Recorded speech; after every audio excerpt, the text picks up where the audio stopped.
Topic डाला गया governance, डाला था कि नहीं? ठीक है, और इसका हिंदी मीनिंग मतलब है शासन। क्या मतलब है? शासन। ठीक है, लगभग कुछ ही क्लासेस बाकी हैं, पॉलिटी लगभग कवर हो गया। ठीक है, ये जो कि मेंस का जो है टॉपिक प्रीलिम्स एंड मेंस दोनों में आता है। प्रीलिम्स में घुमा के पूछता है मतलब स्टेटमेंट वाइज, और मेंस में ये टॉपिक ही है पेपर 2 का। इसका है पेपर 2, क्लियर। और ऐसे में भी इसका यूज होता है। ठीक है, इस टॉपिक का यूज ऐसे में भी होता है, प्रीलिम्स में भी होता है, और मेंस में तो पूछा ही जाता है। अच्छे खासे 50 नंबर का जो है ये लगभग आता रहता है। 200 नंबर में से 50 नंबर ये टॉपिक कवर करता है। ये बहुत बड़ा टॉपिक है, बड़ा छोटा भी नहीं है टॉपिक, सब छोटा है लेकिन टॉपिक जो है बड़ा है। ठीक है, और ये मतलब फैक्ट पे नहीं है, थोड़ा सा समझना भी पड़ेगा। ठीक है, शासन को पूरा समझना पड़ेगा, क्लियर। एथिक्स से भी जुड़ा ये टॉपिक है। चौथा पेपर जो है एथिक्स, उससे भी ये टॉपिक क्या है, गवर्नेंस जुड़ा है, क्लियर। अब इसको देखते हैं।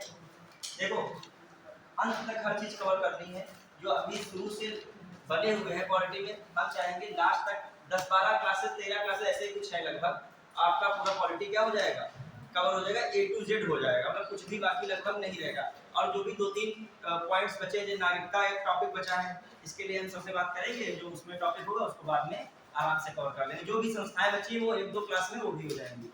100% आपका टॉपिक कवर होगा, क्लियर, पॉलिटी का। बस आपको रिवीजन करना है, फिर इसके बाद क्या करना है, क्वेश्चन करना है। ठीक, देखते हैं क्या है। अब देखो मेंस की बहुत सारी चीजें हैं, सोसाइटी से आता है। पेपर 2 में टॉपिक आता है सोसाइटी। ठीक है सर, उसका भी उसमें शेड्यूल में है क्लास, अगर अभी चलता है कि आगे चलता है, वो भी इससे जुड़ा है। सोसाइटी भी पॉलिटी से ही जुड़ा है। सोसाइटी किससे जुड़ा है? क्यों?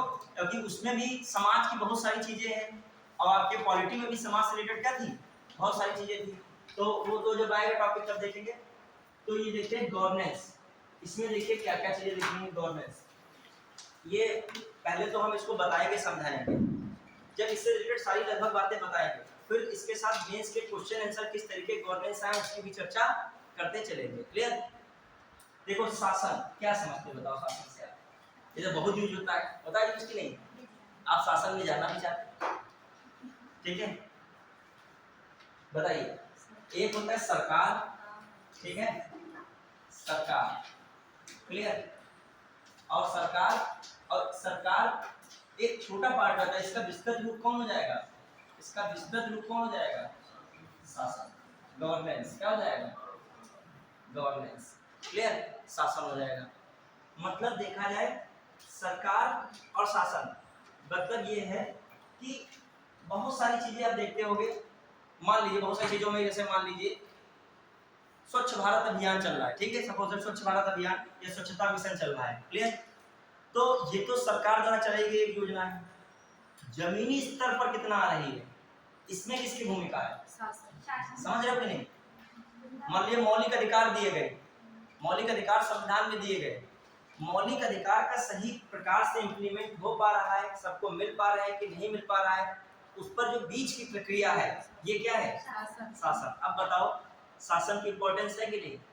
बिना बेहतरीन शासन के, बिना अच्छे शासन के आप विकास या सभी प्रकार के समावेशी विकास की कल्पना कर सकते हो? मतलब ऊपर से तो योजना कोई बन जाए, लेकिन जमीन पर हो ना पाए तो काहे का ऐसी योजना, और वो योजना लाने का कार्य कौन करेगा जमीन पर, शासन। तो जब अच्छा शासन होगा तभी हम कह सकते हैं सरकार भी भली प्रकार चलेगी।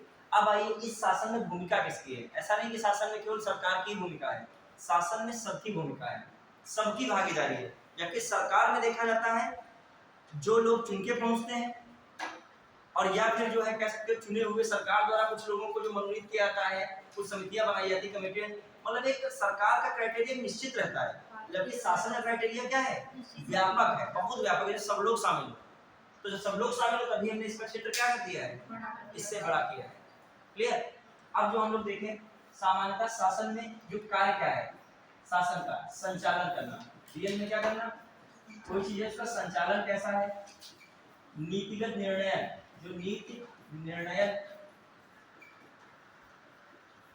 कह सकते हो, क्रियान्वयन, मेन इसका काम क्या है, क्रियान्वयन, कैसे जो है जमीनी स्तर पर चीजें आएंगी, क्रियान्वयन, ये किसका काम है, सब शासन, गवर्नेंस, क्लियर। अब आइए देखते हैं क्या है मामला। ऐसे जो शासन की पहली बात जो आई, सबसे पहले जो निकल के आई, किसने शासन की बात, गवर्नेंस की बात सबसे पहले किसने की, गवर्नेंस की बात सबसे पहले किसने की, किस संस्था ने की? ऐसा तो नहीं हर चीज तुरंत ही आ जाती है। तो गवर्नेंस की बात सबसे पहले कहाँ से आई बताइए? किस संस्था ने गवर्नेंस की बात सबसे पहले की? गवर्नेंस की बात जो सबसे पहले जो आई ये की है वर्ल्ड बैंक ने। किसने की है? World bank. ये प्रीलिम्स से क्वेश्चन बन जाते हैं। सुशासन जो है इसका अर्थ है सुशासन को सबसे पहले किस संस्था द्वारा लाया गया प्रयोग में? तो किसने लाया था? World bank. क्योंकि वर्ल्ड बैंक क्या करता है? डेवलपमेंट के इंडेक्स निकालता है। डेवलपमेंट किस तरीके से, मतलब विकास किस तरीके से किया जाए, ये विकास किस तरीके से हो, उस विकास के तरीके के लिए किसको अपनाने की बात इसने की थी? शासन की। इसकी बात की, मतलब गवर्नेंस की बात इसने किसकी बात की? मतलब ये विकास पूरे विश्व में किस तरीके का विकास हो रहा है उसके लिए इसने किसकी बात की? शासन का क्वेश्चन आ जाए कि जो है सुशासन शब्द या शासन या गवर्नेंस शब्द का सबसे पहले प्रयोग जो है किसने किया? वर्ल्ड बैंक ने। ठीक है, तो याद रखिएगा। अच्छा, फिर क्या मामला आता है? फिर जो है जो ये तो वर्ल्ड बैंक कर रही है, इसके बाद देखा जाए 1993 के आसपास कर रही है वर्ल्ड बैंक इसका। फिर 1997 में यूएनडीपी एक संस्था है, जानते हैं इस स्तर पर यूएनडीपी, ठीक है, इसने अपने नीतिगत दस्तावेज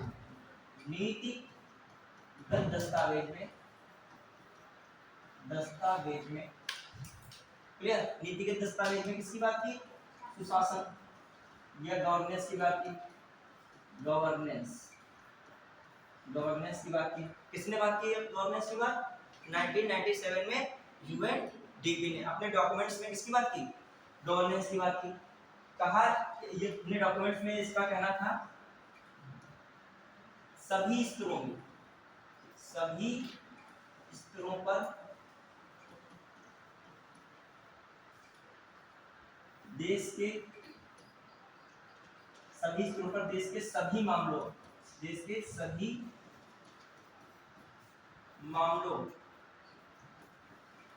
मामलों के प्रबंधन के लिए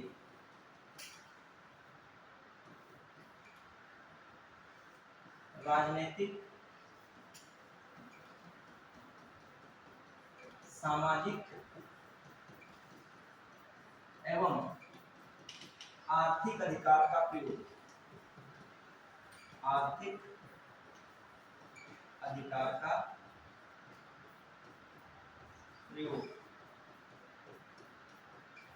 किया जाता है। मतलब किसके माध्यम से? गवर्नेंस के माध्यम से। किसके माध्यम से? गवर्नेंस के माध्यम से। मतलब गवर्नेंस ही एक ऐसी चीज है जो सभी स्तरों पर देश के जितने भी सभी मामले हैं उनका जो है प्रबंधन किस आधार पर? राजनीतिक, सामाजिक एवं आर्थिक अधिकार का प्रयोग किया जाता है। ठीक है, मतलब अब जैसे सपोज दैट राजनीतिक भी मामले में किसका प्रयोग किया सकता है? शासन का। मतलब जो भी राजनीतिक चीजें हो उसमें भी चीजें क्या हो? पारदर्शी हो, उत्तरदायी हो राजनीतिक क्षेत्र में। अभी समझो, धीरे धीरे चीज समझ में। सामाजिक रूप में जो भी समाज के लोग हैं उनका भी शासन में क्या हो? भागीदारी हो। शासन में क्या हो? उनकी भागीदारी हो। और फिर जो क्या लिखा है? आर्थिक, इसमें भी हर जो आर्थिक क्षेत्र का जो है उसमें क्या हो? पार्टिसिपेशन हो। अभी समझोगे किस तरीके से हम जो कहें आर्थिक क्षेत्र के भी जो है शासन में बहुत भागीदारी होती है। कैसे? एक तो आपका जैसे उद्योग जगत है, ठीक है, उद्योग जगत है, मैं कहूँ शासन चलाने के लिए इसकी भागीदारी की जरूरत है। आर्थिक, मतलब आर्थिक किस प्रकार में शासन में, बेहतर शासन में जो है आर्थिक की भूमिका है। जैसे एक तो है सरकार प्रयास ये भी करती है कि निजी क्षेत्र को क्या करे? अपने साथ में लाए। क्यों लाए? अभी बहुत सारी चीजें हैं सरकार के पता है कि हम अकेले नहीं कर पाएंगे। मान लीजिए 50 लाख करोड़ रेलवे के लिए जरूरत है, सरकार को पता है इतना तो बजट हमारा नहीं है, मौका लगा, और बजट में तो सब कुछ देखना है। अब वो क्या करेगी? प्राइवेट सेक्टर को कुछ चीजें क्या कर रही है? करी आप ये देखो, ट्रेन पटरी हमारी है, सुविधाएं इस पे चलाओ, तुम प्रॉफिट हो, कुछ प्रॉफिट हमें दो, कुछ प्रॉफिट क्या, जब कोई कार्य करेगा तो प्रॉफिट कुछ लेगा ही लेगा। और कहेगा कुछ अंश अपना किस पे खर्च कर दो? सामाजिक उत्तरदायित्व पे खर्च कर दो। जो समाज से गरीब तबका है उस पर क्या कर दीजिए? कुछ अपना पैसा उस पर लगा दीजिए। तो मतलब किसको ला रही है? आर्थिक। क्लियर? तो मतलब शासन में जरूरत क्या है? अब अच्छा शासन चलाने की किसकी यहाँ जरूरत पड़ रही है? आर्थिक क्षेत्र की भी पड़ रही है। अब आइए से अब देखिएगा, ये ऐसा टॉपिक है थोड़ा सा अंडरस्टैंडिंग वाला है, जो लिखा है आपके सिलेबस में दिया गया है गवर्नेंस, तो हमको कवर कराना है। और ये बहुत बड़ा टॉपिक है रियल में, लेकिन इसको हम बहुत कम क्लास में पूरा करेंगे। और इसमें भी आपको आरटीआई भी पढ़ना होगा, जो आरटीआई सूचना अधिनियम 2005, लोकपाल आता है, लेकिन लोकपाल हम लोग पहले ही पढ़ चुके हैं। नागरिक चार्टर एक आता है, जो कि पीसीएस 2022 से 23 में पूछा गया था, नागरिक चार्टर के बारे में। नागरिक चार्टर के अधिकार जो है उससे संबंधित प्रावधान है, वो सभी चीजें 23 या 22 के मेंस में पूछी गई है। और वो टॉपिक कहाँ से था, लड़के ढूंढ ही नहीं पाए नागरिक चार्टर वाला आया कहाँ से, ये टॉपिक इसके अंदर था, वो ढूंढ रहे थे ये टॉपिक कहाँ पॉलिटी पढ़ाया गया। और नागरिक चार्टर के क्वेश्चन प्रीलिम्स में भी आते हैं, और वो टॉपिक किसमें आ रहा है, गवर्नेंस में। मतलब बहुत स्टूडेंट्स को यही नहीं पता रहता है कौन सी चीज कहाँ पर है। तुम एक बार सिलेबस तो साथ साथ जाने ही जाने, और सिलेबस की हर एक चीज जानकर जो शुरू से लास्ट तक क्लास में बना रहेगा, वो मतलब अनभिज्ञ नहीं रहेगा। जब कोई टॉपिक आएगा, क्वेश्चन आएगा, जान जाएगा कहाँ में पढ़ना है, गवर्नेंस में जाएगा पढ़ने के लिए। ठीक है, आरटीआई आया, आरटीआई बहुत पूछा आता है, आरटीआई भी शासन में बहुत महत्वपूर्ण भूमिका निभा रहा है, उसकी सारी चीजें किसमें आ जाएंगी, गवर्नेंस में आ जाएंगी। पॉलिटी की बहुत सारी चीजें किससे जुड़ी होती हैं, गवर्नेंस से भी। देखो कैसे, अब आइए, तो मैंने अभी तो कुछ बताया नहीं, नॉर्मल बताया। गवर्नेंस का मतलब क्या है, सबसे पहले ये किसने प्रयोग किया, वर्ल्ड बैंक ने। फिर कौन आ रहा है, नीति के दस्तावेज में 1997 में कौन कर रहा है, यूएनडीपी। और रियल में गवर्नेंस है क्या, गवर्नेंस का मतलब क्या है, संचालन करना, क्रियान्वयन करना, नीति में जो निर्णय वगैरह है उसका जो है उसको देखना, निर्णय करना, कोई नीति को किस तरीके से अच्छे से संचालित कर सकेंगे, ये सब किसमें देखना है, गवर्नेंस। क्लियर। रियल में संविधान में इसकी कोई परिभाषा का उल्लेख नहीं है, और कोई एक वास्तविक परिभाषा भी गवर्नेंस के भीतर बन नहीं पाई है, क्योंकि ये कॉन्सेप्ट है केवल। जैसे कोई कोई चीज होती है, ये कोई बॉडी हो पूरा कह दें, निकाय कोई तो कुछ कहा जाए, ये निकाय नहीं है रियल में। रियल में सरकार द्वारा जमीनी स्तर पर जो कार्य किए जा रहे हैं, उसमें किसकी सहभागिता होनी चाहिए, जनता की, बाजार की, और जो है आपके ब्यूरोक्रेसी है उसकी भूमिका, और जो न्यायपालिका है उसकी भूमिका। रियल में सबका सम्मिलित रूप ही क्या है, गवर्नेंस है। एक लिखना चाहिए गवर्नेंस की लाइन लिखिएगा, परिभाषा तो बिल्कुल मानक कोई नहीं होती है, लेकिन फिर भी मेंस में आप परिभाषा लिख सकते हो। लिखिएगा, सरकार द्वारा संपादित कार्यों में, सरकार द्वारा संपादित कार्यों में, सरकार द्वारा संपादित कार्यों में निजी क्षेत्र ब्रैकेट में बाजार तथा नागरिक समाज की सहभागिता, तथा नागरिक समाज की सहभागिता शासन कहलाता है। सहभागिता मतलब पार्टिसिपेशन, नागरिक समाज की सहभागिता शासन कहलाता है। क्लियर, नागरिक समाज की सहभागिता क्या कहलाता है, शासन कहलाता है। अब आइए देखते हैं इसमें। देखिए, जो है यूएन, यूएन ने इसके जो है 8 आयाम बताया, मतलब कहा कि इसके अंतर्गत गवर्नेंस के अंतर्गत 8 तरीके हैं। गवर्नेंस जो है, गवर्नेंस के अंतर्गत 8 तत्व हैं। ये 8 तत्व इसने बताए, कौन कौन सी चीज गवर्नेंस के लिए जरूरी है। 8 चीजें ये किसने बताया, संयुक्त राष्ट्र यूएन ने बताया। क्लियर, क्या क्या 8 चीज जरूरी है गवर्नेंस के अनुसार। इसमें उन्होंने बताया क्या क्या जरूरी। देखिए इसे, पहला तो उन्होंने उत्तरदायित्व, पहला दूसरा कोई भी डिजाइन जैसे बना के लिख सकते हैं, जैसे गवर्नेंस, गवर्नेंस, ठीक है। जैसे मान लीजिए सबसे पहले उत्तरदायित्व क्या है, उत्तर दायित्व हो गया। क्लियर। फिर जो है सर्वसम्मति, सर्वसम्मत उन्मुख, सर्वसम्मत उन्मुख, फॉलो करना सर्वसम्मत। फिर जो देखा जाए न्याय संगत एवं समावेशिता, न्याय संगत समावेशिता।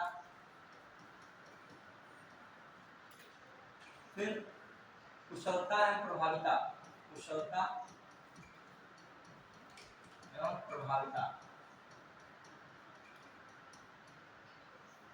फिर शासन के नियमों का पालन, शासन के नियमों का पालन।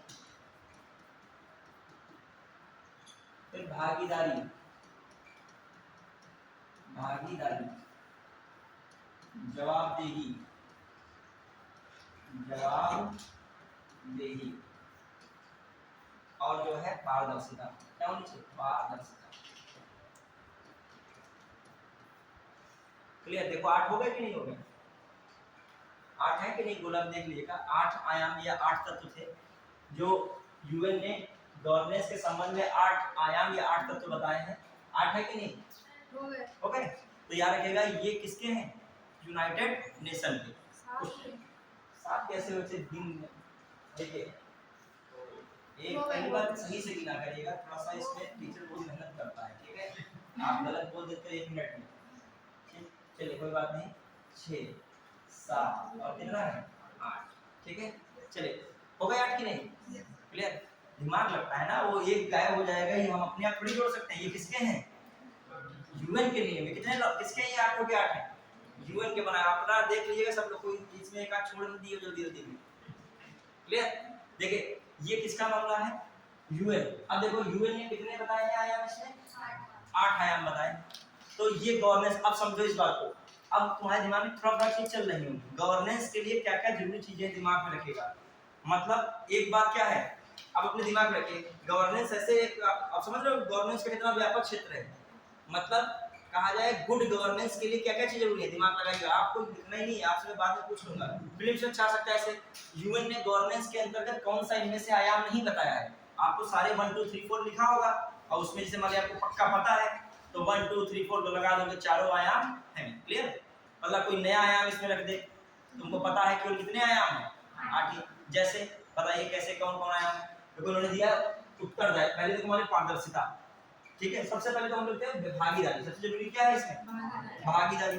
मतलब यदि अच्छा शासन चलाना है तो उसमें सबकी क्या होनी चाहिए? भागीदारी होनी चाहिए। शासन जो है एक स्तर पे नहीं, केंद्र स्तर पे है, राज्य स्तर पे है। और आप देखोगे, आपने लोकल गवर्नमेंट पढ़ाया था, वहां भी तो शासन है, और उसमें तो बहुत कहा जाता है कि स्थानीय निकाय में किसकी भागीदारी होनी चाहिए? जन समुदाय की भागीदारी होनी चाहिए।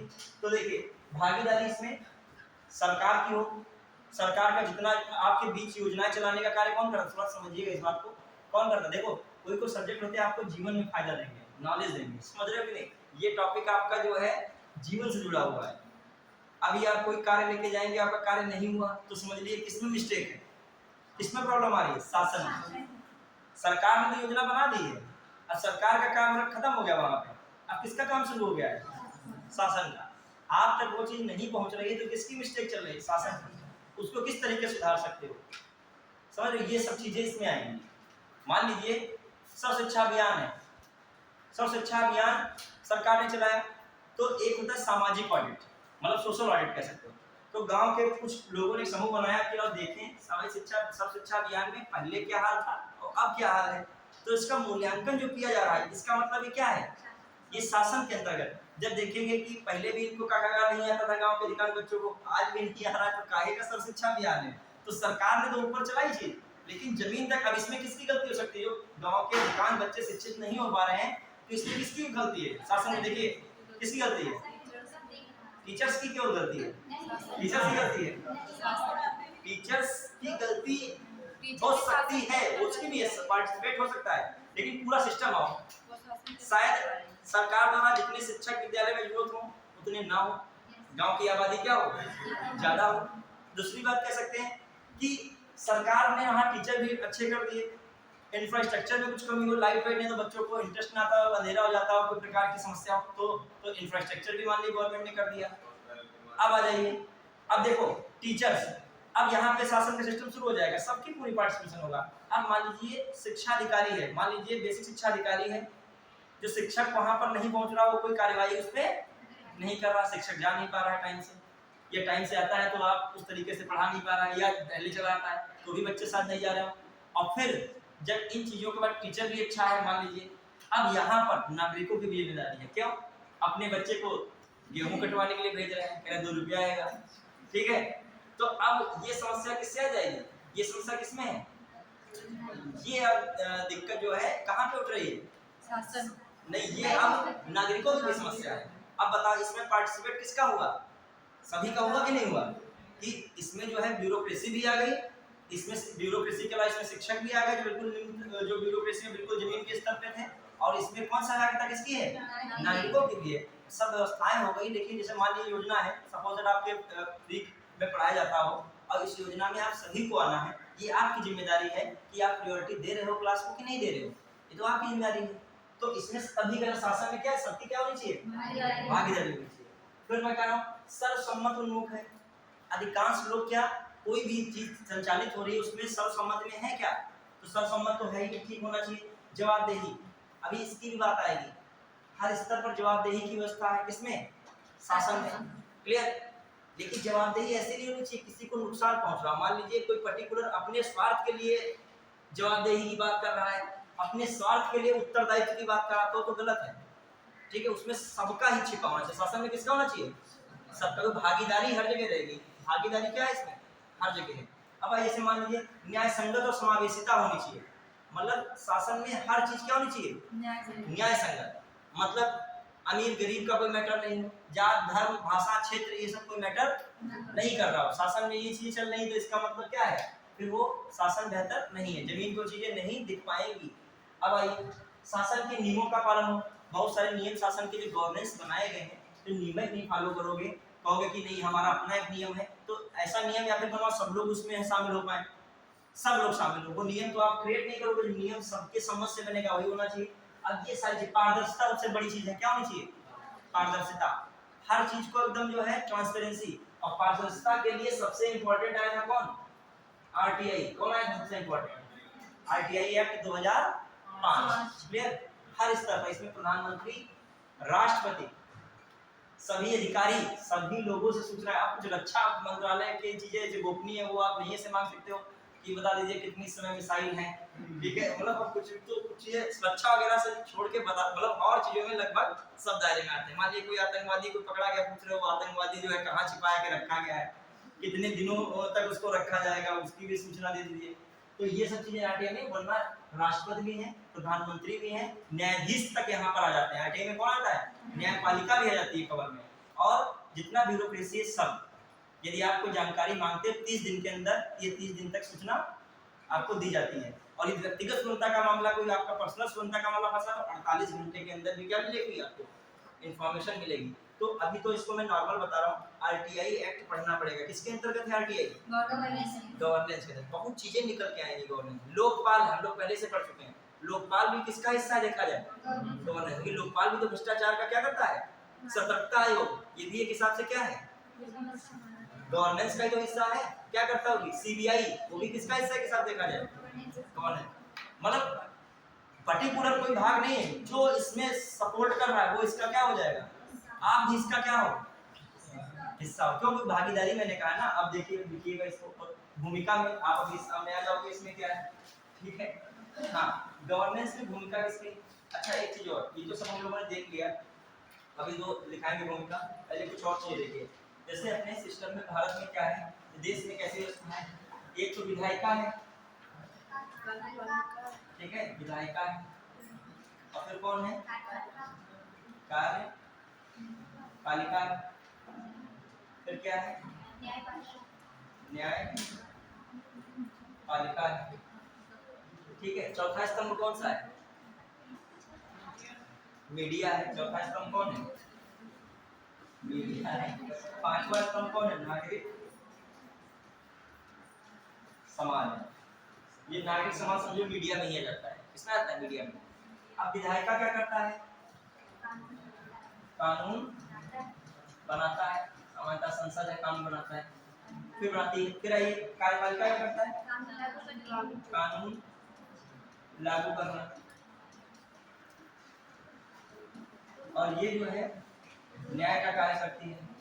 यहाँ तक कि कोई कानून होगा उसकी क्या कर सकती है? समीक्षा कर सकती है। क्या करेगी? समीक्षा कर सकती। कौन? न्यायपालिका। और मीडिया इन सभी पर एक हिसाब से नियंत्रण रखने का क्या करती है?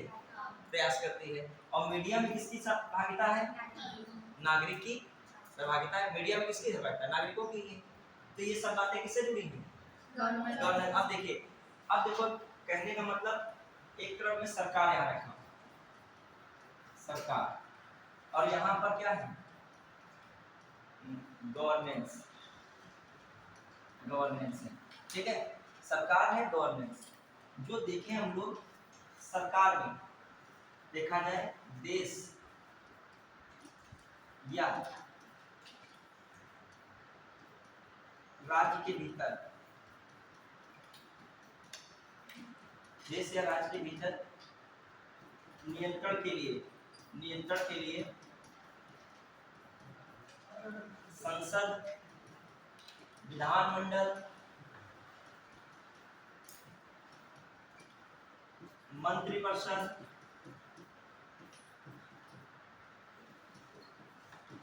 आदि लोगों के समूह होते हैं कि नहीं, लोगों के समूह है, ठीक है। और इसमें देख लिया जाए गवर्नेंस में, ये मेन क्या है, संचालन, नीति निर्णय संचालन है, नीति निर्णय है इत्यादि के लिए क्या है, इत्यादि के लिए विस्तृत सहभागिता है। क्या इसमें है? कोई एक समूह तक नहीं है, विस्तृत सहभागिता। जो इसमें हम लोग कहें कि इसका दृष्टिकोण जो है, सामान्यतः इसका दृष्टिकोण जो कहा जाए तो हो सकता है टॉप टू बॉटम। क्या हो सकता है? टॉप टू बॉटम, ऊपर से हर चीज आ रही है। जो शासन में है देखा जाए जनता से जुड़ा है, नीचे से मामला चल रहा है, तो बॉटम टू टॉप कहा जा सकता है इसका दृष्टिकोण। क्लियर? अब आइए देखते हैं थोड़ी सी बातें। मतलब इसमें जो है ऊपर से नीचे की ओर हर चीजें आ रही हैं। यहाँ से क्या है, शासन में मतलब आपसे शुरू हो रहा है। मान लीजिए आप कोई चीज कराने जा रहे हो तो वो चीज नहीं हो पा रही है, हो रही है, किससे जुड़ा है? कौन सा इसमें जो आपका दृष्टिकोण चलेगा? नीचे से ऊपर की, बॉटम टू टॉप। क्लियर? अब आइए फिर बढ़ रहे हैं कुछ चीजें। अभी सब पॉइंट्स लिखते चलिएगा, बाद में जोड़ जाड़ के क्वेश्चन बनाएंगे तो आपकी सारी चीजें क्या पड़ेंगी, जरूरत पड़ेंगी। ये कोई टॉपिक ऐसा है रटने वाला नहीं है, इसमें चीजें समझिए, अंडरस्टैंड कीजिए। जैसे जो 8 आयाम है उसको याद करना ही पड़ेगा, बाकी चीज समझना ही है। बढ़िया। अब आइए कुछ चीजें से, इसमें मैं कह रहा हूँ भूमिका किसकी है। यदि मैं कहूँ शासन में भूमिका में किसकी है? शासन में भूमिका जनता की नहीं है, कौन सब है आखिर में?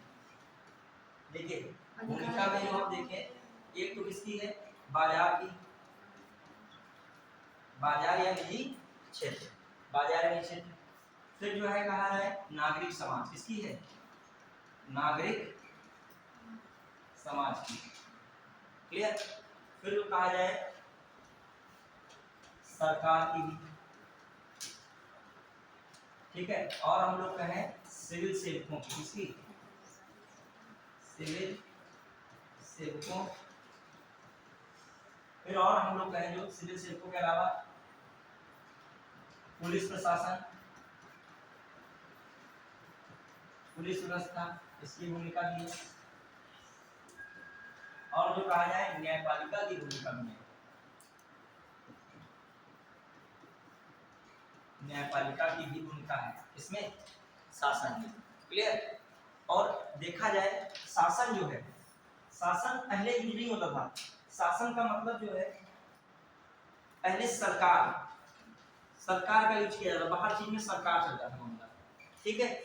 लेकिन जो 1991 में क्या हुआ, कौन सी चीज अपनाई गई? उदारीकरण, निजीकरण और वैश्वीकरण। एलपीजी मॉडल आया था, एलपीजी मॉडल आया। और देखिए सोवियत संघ, थोड़ा समझेंगे, सोवियत संघ रूस है, इसको समझिए क्यों ये सब चीजें अपने भारत में भी हैं। शासन को क्यों यूज किया जा रहा है? पहले शासन की जगह किसका यूज किया जा रहा था? सरकार का। हर चीज क्या करेगी? सरकार करेगी। अब एक बात समझिए यहाँ पे, फिर अभी यहाँ पे फिर आते हैं। रूस का शासन जो था कैसा था? समाजवाद। और समाजवाद शासन में जो सारी चीजें कंट्रोल किसके द्वारा होती हैं? सरकार द्वारा। नियंत्रण किसके द्वारा होता है? सरकार का नियंत्रण। किसका समझना थोड़ा सा कॉन्सेप्ट, ठीक है। अब तभी सरकार की चीजें, थोड़ा सरकार की जगह शासन। देखो पहले सरकार यूज किया जा रहा था, फिर शासन यूज किया गया, और फिर सुशासन यूज किया गया। क्या कर रहा है? Good governance. अब गवर्नेंस भी नहीं कह रहा है, वर्तमान में क्या कह रहा है? Good governance. मतलब जो शब्द बन गया शासन के सुशासन बन गया। देखा होगा हर जगह सुशासन के लिए। सुशासन दिवस कब मनाया जाता है? ये भी क्वेश्चन आता है कई बार आ चुका सुशासन दिवस। आप याद रखिए 25 दिसंबर किसकी जयंती पर मनाया जाता है? पूर्व प्रधानमंत्री अटल बिहारी वाजपेयी की जयंती पर क्या मनाया जाता है? सुशासन दिवस। तो याद रखिएगा सुशासन पढ़ रहे हो तो बताओ शासन से क्या बन गया? सुशासन वर्ड यूज किया। पहले सरकार रहा, सरकार के बाद क्या यूज किया जा रहा है? किसको महत्व दिया गया? शासन को। और फिर शासन अच्छा चले इसको महत्व दिया जा रहा है, इसके लिए कौन सा वर्ड यूज किया जा रहा है? सुशासन। क्लियर? चलिए अब देखिए क्या है, देखिए थोड़ा समझते हैं। रूस है, मान लीजिए रूस में कौन सी व्यवस्था है? समाजवाद। कहीं ना कहीं रूस के समाजवाद से भारत का समाजवाद प्रेरित हुआ। ठीक है, जो पंडित जवाहरलाल नेहरू जो समाजवाद का कॉन्सेप्ट कहां से लाए थे? सोवियत संघ रूस से। अब देखिएगा क्या मामला है, थोड़ा समझना इस बात को। रूस में समाजवाद बहुत चरम पर है, चरम पर था। मान लीजिए समाजवाद है तो कौन कंट्रोल करेगा? सरकार। समझ लो सा, जहां सरकार का कंट्रोल है, जहां किसका कंट्रोल है? सरकार का, वहां नौकरशाही का अपने आप कंट्रोल आ जाएगा कि नहीं आ जाएगा? बताओ, समझना ध्यान से। जहां सरकार का कंट्रोल है, सरकार मंत्री क्या करेंगे? वादा पूरे करने की घोषणा करेंगे, लेकिन वादा करता कौन है? फाइनली जमीनी स्तर पर क्रियान्वयन कौन करता है? कौन करता है? नौकरशाही करता है। अधिकारी करते हैं, कर्मचारी करते हैं, ये लोग तो करते ही नहीं करते। समझ पाए हमारी बात को? समझिए, जहां पे सरकार का कंट्रोल हुआ वहां पर किसका कंट्रोल बढ़ गया? और नौकरशाही का यदि कंट्रोल सरकार से न बढ़ गया, समझ लो स्थितियां क्या होंगी है। लोकतंत्र किसमें आ रहा है? देखिए कोई भी चीज अति नहीं होनी चाहिए। लोकतंत्र को बढ़िया रखने के लिए समाजवाद अपनाया गया। समाजवाद में सारी चीजें किसके कंट्रोल में है? और सरकार से सारी चीजें कंट्रोल में किसके चली गई? नौकरशाही। क्योंकि अब हर चीज जो नौकरशाही देखेंगे, सरकारी तंत्र देखेगा, और वो निरंकुश हो गया। अब रूस के बटने की स्थिति आ गई। तो रूस क्या हुआ? बट गया था। सोवियत संघ रूस जो है उसके दो भाग हो गए। तो पहले रूस पूरा बहुत बड़ा था, फिर रूस बट गया। तो कहीं ना कहीं बटने में कॉन्सेप्ट किसका आ गया? नौकरशाही की निरंकुशता। अभी मान लीजिए नौकरशाही बहुत ज्यादा हावी हो जाए, बहुत बड़े स्तर पर हावी हो जाए नौकरशाही, तो क्या होगा? ब्लेम किसको करोगे? सरकार। ब्लेम किसको करोगे? अभी ये भी मैं बताऊंगा क्यों ये सिस्टम है। नौकरशाही क्यों पावरफुल हो जाती है और अपनी निरंकुशता बढ़ा ले जाती है। आप देखिए कभी भी कोई योजनाएं होती हैं, आप जो है किसको ब्लेम करते हो? सरकार करते हो। किसको करते हो? शासन का। देखिए किस तरह अभी जो आएगा, अभी तो इसमें मैंने एक वर्ड लिखा है, लोक सेवक की भूमिका। क्या लिखा है? जब लोक सेवक की भूमिका पढ़ोगे तब उस चीज का जिक्र होगा कि कैसे क्या कॉन्सेप्ट चलता है। लोक सेवक जो बढ़िया होगा, जो बढ़िया लोक सेवक हो, बढ़िया जो है नौकरशाही है, तो बहुत अच्छे कार्य हो रहे होंगे। और यदि कहीं भी गड़बड़ हो गया तो चीजें क्या हो जाएंगी? उसके उल्टा हो जाएंगी। क्लियर? तो अब आइए, तो हमारा कहने का मतलब पहले सरकार था, सरकार से क्या निकल के आया? देखिए अभी नहीं, 1991 में क्या गया? एलपीजी मॉडल आया। एलपीजी मॉडल में क्या था? लिबरलाइजेशन, वैश्वीकरण, और फिर क्या है? प्राइवेटाइजेशन, और फिर क्या है? ग्लोबलाइजेशन, वैश्वीकरण का सपोर्ट। ये चीजें आ रही हैं। तो अब जमाना चल रहा था बाजार वाला, मतलब कैसे निजीकरण को भी क्या किया जाए? जोड़ा जाए। केवल सरकार पे सब रहेगा तो मामला इधर रूस का डेमो देख रहे हैं कि इधर बहुत ज्यादा हावी हो गया मामला। तो अब कह रहे हैं कि इकोनॉमी बूस्ट हो, इसलिए किसको जोड़ा जाए? उदारीकरण को, निजीकरण को। जब कोई फैक्ट्री स्थापित करना चाह रहा है तो उसके लिए नियम क्या किया? लूज किए जाए, बहुत ज्यादा नहीं, ये लाइसेंस लाओ, वो लाइसेंस लाओ, इतनी में तो कहेगा हम फैक्ट्री नहीं खोलेंगे। लाइसेंस आप सारे ले लीजिए, बस हम फैक्ट्री नहीं चला पाएंगे। अभी एक छोटी दुकान खोलो और दुकान में जीएसटी पहले से, अभी 2 रुपए का सामान बिका नहीं, जीएसटी को पहले बनने लगे, तो क्या करोगे? दुकान बंद कर दो, क्या करोगे? दुकान नहीं चलाएंगे। और फिर आप लड़ने लगोगे हमको भी रोजगार दो। ठीक है, तो मतलब जो आपने प्रयास किया स्वरोजगार चलाने का, लेकिन इतनी व्यवस्था टाइट थी जो सरकार की, तो क्या हुआ? तो इसीलिए जो है लिबरलाइजेशन लाया गया था। मतलब नीतियों को थोड़ा क्या किया गया? चलाने तो दो उसको धंधा, जब पैसा ज्यादा है तब थोड़ा बहुत देखा जाएगा, सरकार उस पर लेगी टैक्स वगैरह। तो ये अब इसके लिए किसकी बात की जा रही थी? शासन की। अब क्या किया जा रहा है? अब जो अच्छे से हर चीज चल सके, सरकार ही नहीं, अब क्या होना चाहिए बेहतरीन तरीके से? शासन। और शासन में जो दिक्कत देखी गई, तो अब इसके जगह कौन सा यूज किया जा रहा है? शब्दों को बदला जा रहा है। ठीक है, चीजें बदल रही है लेकिन उतनी नहीं बदली जितनी बदलनी चाहिए। क्लियर? तो ये सिस्टम चला था। अब आइए क्या हम लोग देख रहे हैं, अब इसमें मैं कह रहा हूँ शासन में किसकी भूमिका? किसकी भूमिका है? अब आ जाइए पुराने उसमें। ये टॉपिक असल में कॉन्सेप्ट वाला है, थोड़ा सा जब आपको पता होगा, जब आएगा लिखने को तभी लिख पाओगे, या प्रीलिम्स में आएगा क्वेश्चन तो आप समझ आओ। देखो कॉन्सेप्ट कितना जबरदस्त है। समाजवाद है, दुनिया में 2 प्रकार की मूलतः इकोनॉमी चलती है, समझना। एक होती है कमांड इकोनॉमी। कमांड मतलब देखो, वैसे तुम आप जानते हो तीन प्रकार की तो इकोनॉमी तीन प्रकार की। भारत जो है कमांड वाली भी फॉलो किए हैं, और दूसरी कौन सी है, कैपिटल वाली फॉलो की है। इकोनॉमी कितने आधार, मैंने मेन देखा जाए दो आधार पे। एक है कमांड इकोनॉमी, इसे कहते हो कमांड का मतलब सोशलिज्म, मतलब समाजवादी। मतलब क्या इसका, सरकार के नियंत्रण में। कमांड में इसलिए कह रहा हूं क्योंकि ये किसके नियंत्रण में हर चीज है, सरकार के नियंत्रण में, पहली इकोनॉमी। दूसरी इकोनॉमी होती है कैपिटलिज्म वाली, मार्केट वाली, जिसमें किसको जो ज्यादा तरजीह दी जाती है, प्राइवेट सेक्टर, बाजार को। उस पर किसकी कमांड नहीं रहती है, सरकार ज्यादा कमांड नहीं रहती। 1930 से पहले 1929 आया, उसमें जो भी कमांड इकोनॉमी वाले देश, मतलब जो कौन से थे, कैपिटल वाले, जिनमें पूंजीवादी, थोड़ा सा ये बोलता वो लोग इसमें भी नहीं जानते होंगे। दो प्रकार की, मैं कह रहा हूँ हिंदी बोल रहा हूँ, कमांड वांड में कंफ्यूज जाओ कहीं। देखिए दो है इकोनॉमी में कह रहा हूँ, एक है समाजवादी अर्थव्यवस्था, ठीक है, समाजवादी में कह सकते हो राज्य आधारित अर्थव्यवस्था, या उसे कह सकते हो आदेशात्मक अर्थव्यवस्था या नियंत्रण वाली अर्थव्यवस्था। क्लियर, एक ही अर्थव्यवस्था होगी। दूसरी अर्थव्यवस्था कौन है, पूंजीवादी, इसे निजी क्षेत्र की अर्थव्यवस्था कह सकते हो, या मार्केट या बाजार वाली अर्थव्यवस्था कह सकते हो। क्लियर, दोनों इकोनॉमी में प्रॉब्लम है, दोनों प्योरली नहीं होनी चाहिए। अब भारत ने क्या किया, देखिए प्योरली नहीं होनी चाहिए, लेकिन झुकाव ज्यादातर निजी क्षेत्र की ओर होना चाहिए। ये क्यों, अब जो वेस्टर्न कंट्रीज हैं उनमें जो है क्या है, कंट्रोल है सेंटर का, लेकिन बहुत क्या दे दी गई है, रियायतें, छूट भी दी गई है कि आप ये उद्योग लगाओ तो इतना में स्टार्टअप के लिए, मान ली कोई स्टूडेंट वहां पर मान ली योजना आई कि इंटर जैसे करोगे हर स्टूडेंट को 50,000 रुपए दिए जाएंगे, छोटा छोटा स्टार्टअप को डालिए। तो ये कैसी एक हिसाब से देखा जाए, किसको बढ़ावा दिया जा रहा है, निजी क्षेत्र को, एजुकेशन में किस क्षेत्र को बढ़ावा दिया जा रहा है, निजी क्षेत्र को। ये थोड़ी एजुकेशन से जुड़ा, कोई मान लीजिए कह रहा है कि हम कुछ और करेंगे, कोई जरूरी पढ़ाई वाला ही 50,000 खोलना चाहे, वो कह रहा है कि हम जो है कोई मशीन ऐसी बनाएंगे जो है सच बताने लगे लोग, ठीक है, कोई इनोवेटिव मशीन बना, उसके प्लान है मन में, मतलब इनोवेशन है ना उसके अंदर, वो कोई जरूरी नहीं। देखो हर चीज एजुकेशन से नहीं कामयाब हो सकते हो, ठीक है।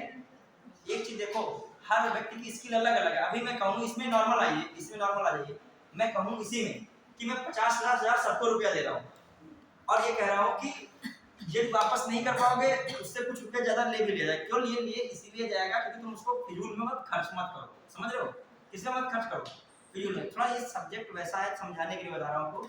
50,000 इंटर्नशिप में दे दिए गए एक हिसाब से। अब कोई जरूरी है कि ये कोचिंग खोले, तुम कोचिंग नहीं खोले, इनको अगर कोचिंग में कोई फायदा नहीं है, उनको 50,000 रुपये लगाए, बच्चे आए ना आए पढ़ने के लिए, तो तुमको फायदा लग रहा है कि आजकल फूड वाली डिमांड ज्यादा है, तो फूड वाला कुछ हम बढ़िया बना दे, बर्गर 4 लेयर का बनाने लगे 2 की बजाय। मतलब देखो लक्ष्य तुम्हारा क्या है, इनोवेटिव, पैसा आना चाहिए। लक्ष्य तुम्हारा क्या है, पैसा, समझना थोड़ा सा लक्ष्य। यहाँ पर लक्ष्य क्या है आपका, ये कैपिटलिज्म है, ये पूंजीवादी व्यवस्था, समझ रहे हो। वहां पर सर्वे सर्वा कौन चीज है, धन आना चाहिए, लेकिन सेकंड तरीके से नहीं आना चाहिए। ट्रांसपेरेंसी हो, ये नहीं है किसी मार के 50,000 को सुपारी देने के लिए दी जा रही है, ठीक है। वहां आपको अब देखिए, अब देखो सबको दिए गए यहाँ पे 50,000 रुपए सपोज है, तो आप सब लोग अपने अपने क्षेत्र में कुछ अलग सोचोगे। कोई सोचेगा कि हम लोग किसान से जुड़े हैं तो हम ये फसल, ये उर्वरक डालने कुछ ज्यादा हो जाएगा। सबका अपना अपना क्राइटेरिया है। तो एजुकेशन एक जगह, हर जगह एजुकेशन नहीं कह सकते हो, ठीक है। अब आइए तो दो प्रकार के अर्थव्यवस्था है, मैं कह रहा हूँ एक कौन सी है, एक है समाजवादी, मान लीजिए समाजवादी, और एक कौन है, पूंजीवादी, ठीक है। तो हुआ क्या था, पूंजीवादी अर्थव्यवस्था बहुत बढ़िया चल रहा था, खूब संपन्न देश थे। एकदम से 1929 में महामंदी आई, ग्रेट डिप्रेशन कहा जाता है। तो महामंदी एकदम आई, सब स्थिति खड़बड़ा गई। अब सबको लगने लगा सरकार का भी क्या होना चाहिए, नियंत्रण होना चाहिए। क्लियर। तो भारत जब आजाद हुआ तो भारत ने प्रयास किया, क्या किया कि हम जो है क्या करेंगे, हम एक नियम बदल देंगे, हम दो वाली अर्थव्यवस्था नहीं, हम क्या रखेंगे, ये और ये, ठीक है।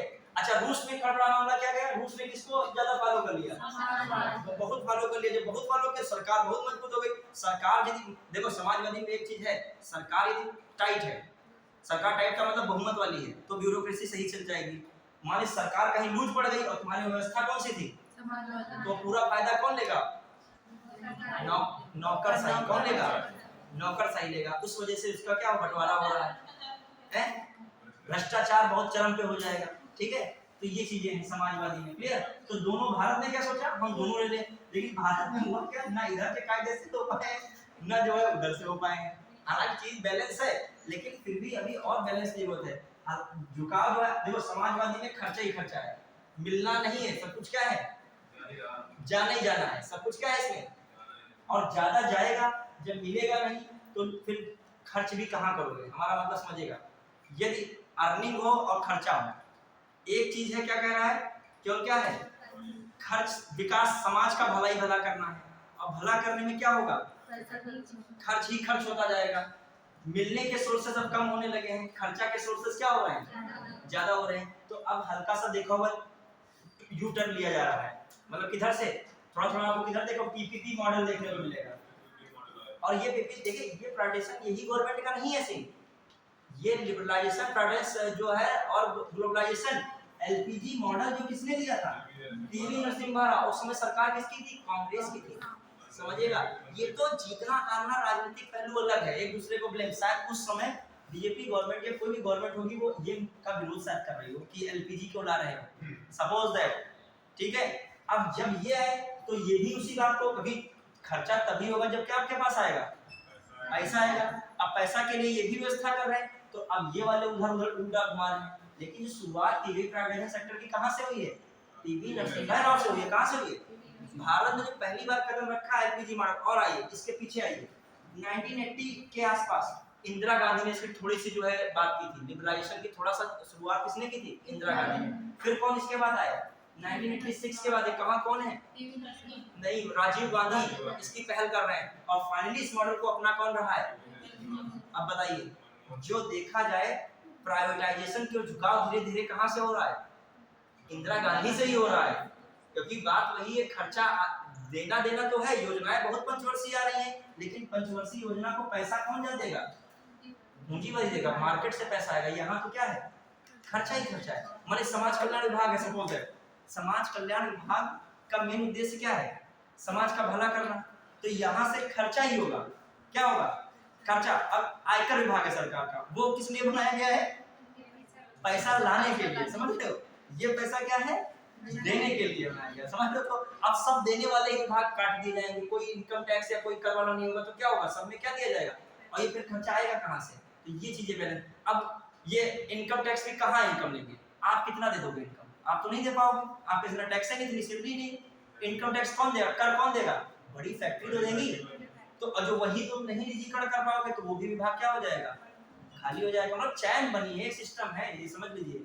अब हम लोग देख रहे हैं इसमें, तो लोकतंत्र के बारे में हम लोग देखा, तो भारत की जो व्यवस्था है दोनों का क्या रूप ले लिया गया है, भारत ने वो भी हिस्सा देखा, भारत ने ये भी बैलेंस किया होगा, तब भी ठीक है, अभी दोनों के हिसाब से लोग बेहतरीन नहीं चाहिए, ठीक है, और कोई विकल्प भी तो नहीं है। अब देखो, अब हम लोग इसमें देखेंगे शासन में भूमिका भी होगी। अब देखिए शासन के आयाम क्या हो सकते हैं, अभी सबकी भूमिका भी देखेंगे, और सबसे ज्यादा पीसीएस में क्वेश्चन आता है लोक सेवक वाला। अभी आप लोक सेवकों की भूमिका बताइए, शासन में किसकी भूमिका, लोक सेवक की भूमिका। लोक सेवक की तारीफ भी आपको करनी है, तारीफ क्या, जो चीज करते हैं और क्या क्या उनमें क्या है, कमियां हैं, और क्या क्या क्या किया सकता है, सुधार किया सकता है, क्लियर। ये व्यवहारिक सब्जेक्ट है, लोक सेवक की भूमिकाएं आप खुद ही दिमाग में होगी आपके, बहुत सारी चीजें अभी ये पढ़ाएंगे, सब जानते होंगे, प्रैक्टिकली आप लोग ये सब चीजें देखे हो, लोक सेवक की भूमिका, और आप भी बनोगे, इसी तैयारी कर रहे हो। लोक सेवक का मतलब क्या है, वो तो है ही है, लोगों की सेवा करना। मेन क्या है, आप एग्जाम पास करते हो ना, उसी के बाद क्या बनोगे, अधिकारी बनोगे। अधिकारी का मतलब ही क्या है, यहाँ पर है लोक सेवक है, क्लियर। अब आइए इसमें एक और चीज लिखिएगा, ये तो चीज हमने बताई किससे संबंधित है, भूमिका हो गया।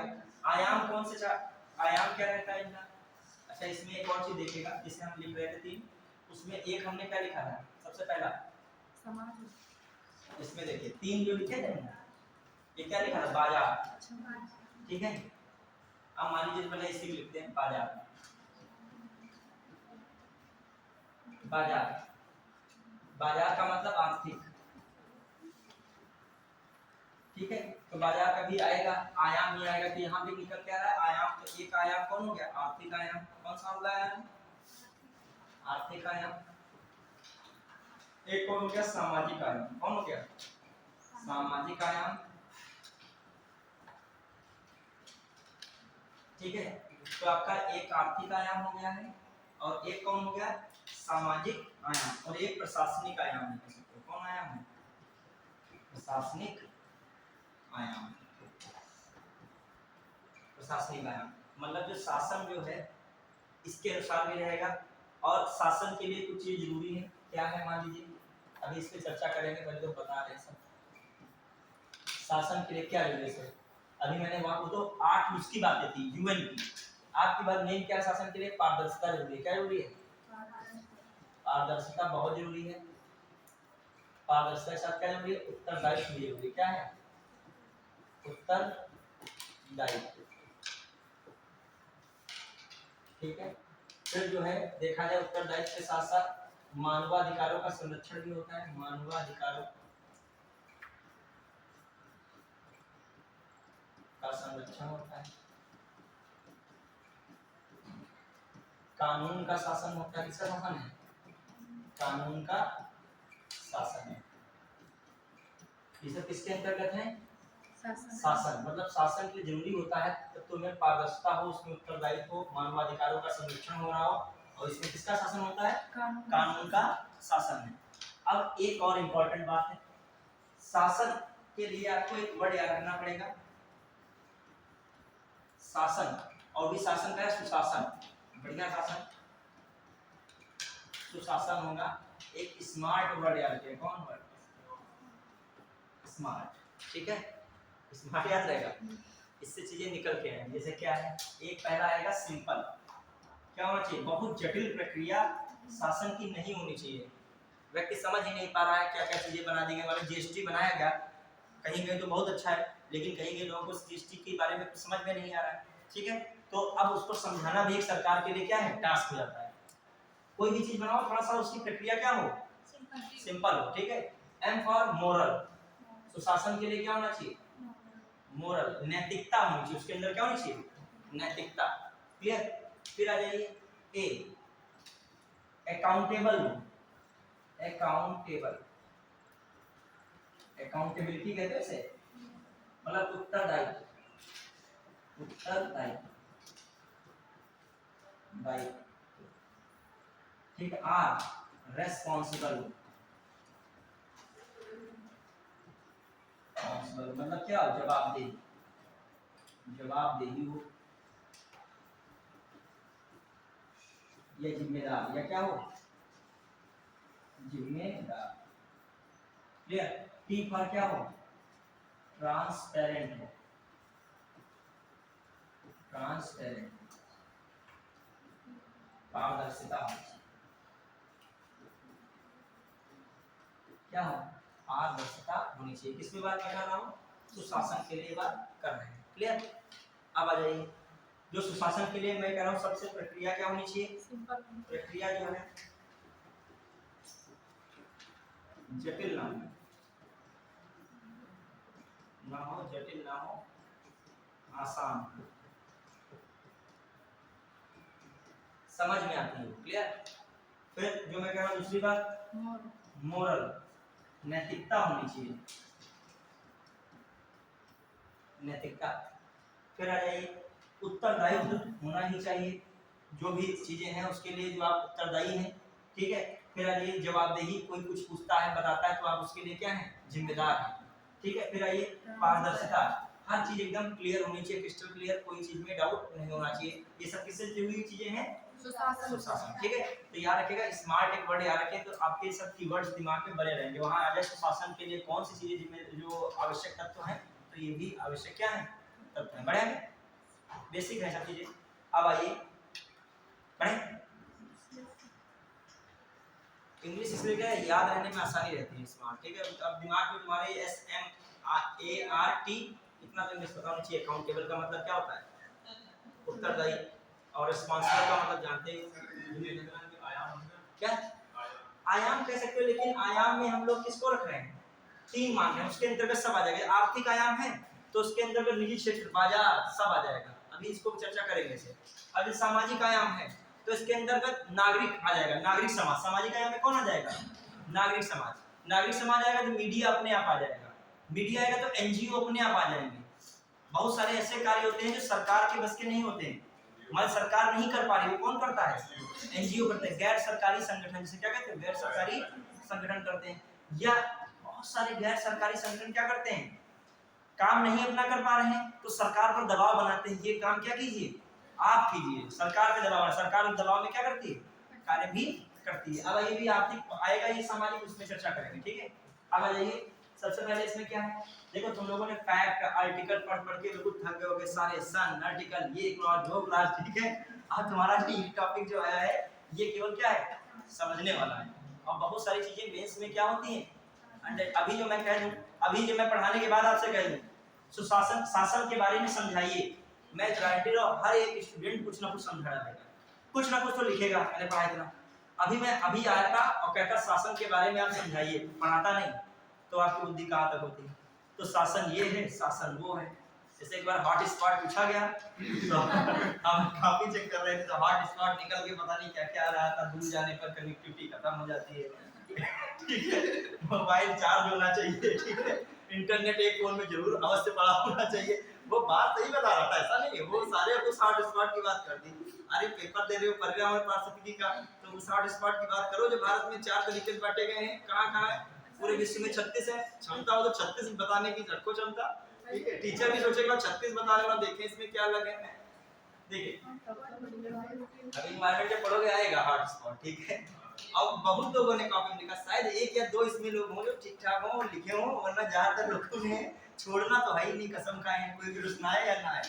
एक आया था एक बार मेंस, शायद 2022 में मेंस में आया था क्वेश्चन, आश्रम क्या है उसको समझाइए, ठीक है। आश्रम क्या है, आश्रम क्या है उसको समझाइए, ठीक है। और जो है स्टूडेंट जो हम अपने पढ़ाते हैं, सब बच्चों को पढ़ाते हैं, जहाँ जहाँ पढ़ाए, तो ऐसे आप ही लोग पूछ में आश्रम क्या है समझाइए। और वो टॉपिक कुछ ऐसा आया था एंशिएंट में, तो पूछना पड़ गया, तो बच्चों ने बताना शुरू किया, उस लेवल तक बताया, हमको नया पता चल गया ये भी आश्रम होता है, ठीक है। अब वो बताना था प्राचीन काल में जो आश्रम व्यवस्था है। और अच्छा ये बताओ, ये आश्रम पूछेगा जहाँ 4 दीवारी हो और पेड़ पौधे लगे हो और स्वामी जी हेड में हो, ये पूछेगा आश्रम, उनके सेवक हो, आप वो आश्रम थोड़ी पूछ रहा है, वो आश्रम पद्धति पूछ रहा है। 4 प्रकार के आश्रम है, जानते हो कौन है, ब्रह्मचर्य, गृहस्थ, वानप्रस्थ और सन्यास, वो आश्रम पूछ रहा है। इसको बताओ कि उपनिषद से निकल के आया है, जाबालोपनिषद है, छंदोग्योपनिषद में क्या कहा गया है, ये बातें बताओ। आश्रम की क्या क्या एज का डिफाइन है, 25 वर्ष है, 25 से 50 है, 50 से 75 है, 75 से 100 है, ये एज को डिफाइन किया है। ये बताना है कि जो है मन हो तो बता डालो आश्रम में, ठीक है, कोई पिक्चर देखे वो सब बता डालो आश्रम को, ठीक है। चलिए हाँ ये है, कोई बात नहीं, वो भी एक गलत वो भी नहीं है, ये थोड़ी इसमें लिखा है प्राचीन भारत में आश्रम को बताओ, बस मैं पूछ भी तो रहा हूँ आश्रम क्या है, तो वही बता रहे हैं आश्रम क्या है। अब देखिएगा इसमें जो हम कहें आर्थिक आयाम, आर्थिक आयाम जो देखा जाए क्या होता है इसमें बताइए, निजीकरण को बढ़ावा देना, निजीकरण को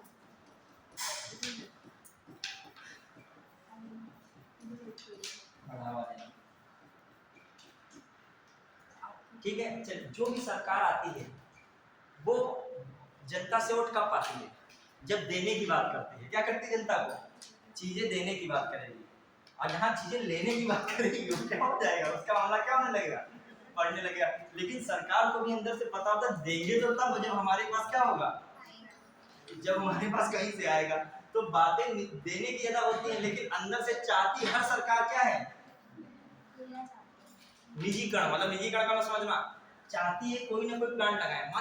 मान लीजिए राजस्थान में बताता हूँ ऐसे, मान लीजिए कोई गवर्नमेंट है जो अडानी को टारगेट करती है, ठीक है, और उसी गवर्नमेंट की सरकार मान लीजिए राजस्थान में, पहले ही बता रहा हूँ, तो उसी अडानी से वो अपने वहां पवन ऊर्जा वाला क्या लगा रहे हैं, प्लांट लगा रहे हैं। समझना क्या पॉलिटिक्स होती है, समझो। और जैसे ही वहां लगाने की बात आई, न्यूज़पेपर तो निकालेंगे, न्यूज़पेपर वाले इतने 1000 करोड़ का प्रोजेक्ट लगाया अडानी राजस्थान में। अब वही गवर्नमेंट, उस समय गवर्नमेंट दूसरी वहां थी राजस्थान में, अब वही अगले दिन स्टेज पे ये केंद्र में आके कि ये जो है ये है ये है ये है, समझना वही नाम अडानी और हम ये बोल लेते। देखो क्या सिस्टम है, अभी जो गवर्नमेंट आई, अंबानी अभी के भी सबसे बड़े बन गए हैं क्या, अंबानी सदियों से सबसे भागा जा, उनके पापा थे, उनके बेटा है, और ज्यादा सरकार किसकी रही 50-60 साल में, कांग्रेस। बताओ तो इसका मतलब साथ तो सरकार और रहा होगा ना प्राइवेट सेक्टर का, वरना कैसे कोई फैक्ट्री लगा लेगा इतनी। अभी लाइसेंस कौन पास करेगा, हर चीज में कौन पास करेगा, सरकार। तो ये सब चीजें निजीकरण को कहते हैं सब टारगेट में, लेकिन क्या है, चाहते हैं अंदर सब पैसा हमको आए।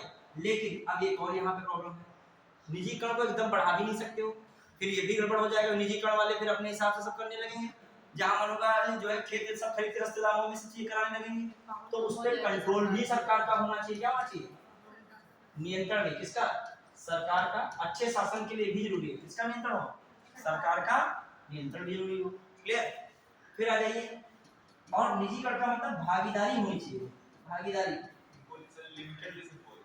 हाँ, भागीदारी लिमिटेड होती है, सरकार और प्राइवेट सेक्टर की भागीदारी से क्या कहते हैं, लिमिटेड। और लिमिटेड बचपन से पढ़ते हो, अर्ध सरकारी पढ़ते हो उसको, ठीक है, आधा आधा सरकारी पढ़ते हो। अब भागीदारी में किसकी बात है, गवर्नमेंट और किसकी बात हो रही है, प्राइवेट की, प्राइवेट सेक्टर। ये भी इसी में आर्थिक आयाम, शासन के आर्थिक आयाम में ये भी आता है कि सरकार और किसको जोड़ के चले, प्राइवेट सेक्टर को। यदि नहीं जोड़ोगे तो पैसा आएगा नहीं, पैसा आएगा नहीं तो स्कीम देंगे कि जनता को क्या, कमजोर तबके को पैसा कहाँ से पहुंचाएंगे। जब मजबूत तबके से पैसा लेंगे तभी कमजोर तबके तक पैसा पहुंचाएंगे। और मजबूत तबका तभी बनेगा जब फैक्ट्री क्या होंगी, लगेंगी। ये फैक्ट्री नहीं लगेंगी। अब लंदन, न्यूयॉर्क वगैरह क्यों डेवलप्ड है, क्योंकि वहाँ इंडस्ट्रियल एरिया बहुत है, मतलब सब फैक्ट्री वैक्ट्री सब, मतलब डेवलपमेंट इसी का बहुत, और सारा पैसा राजस्व भरता रहते हैं देश के वो। क्लियर।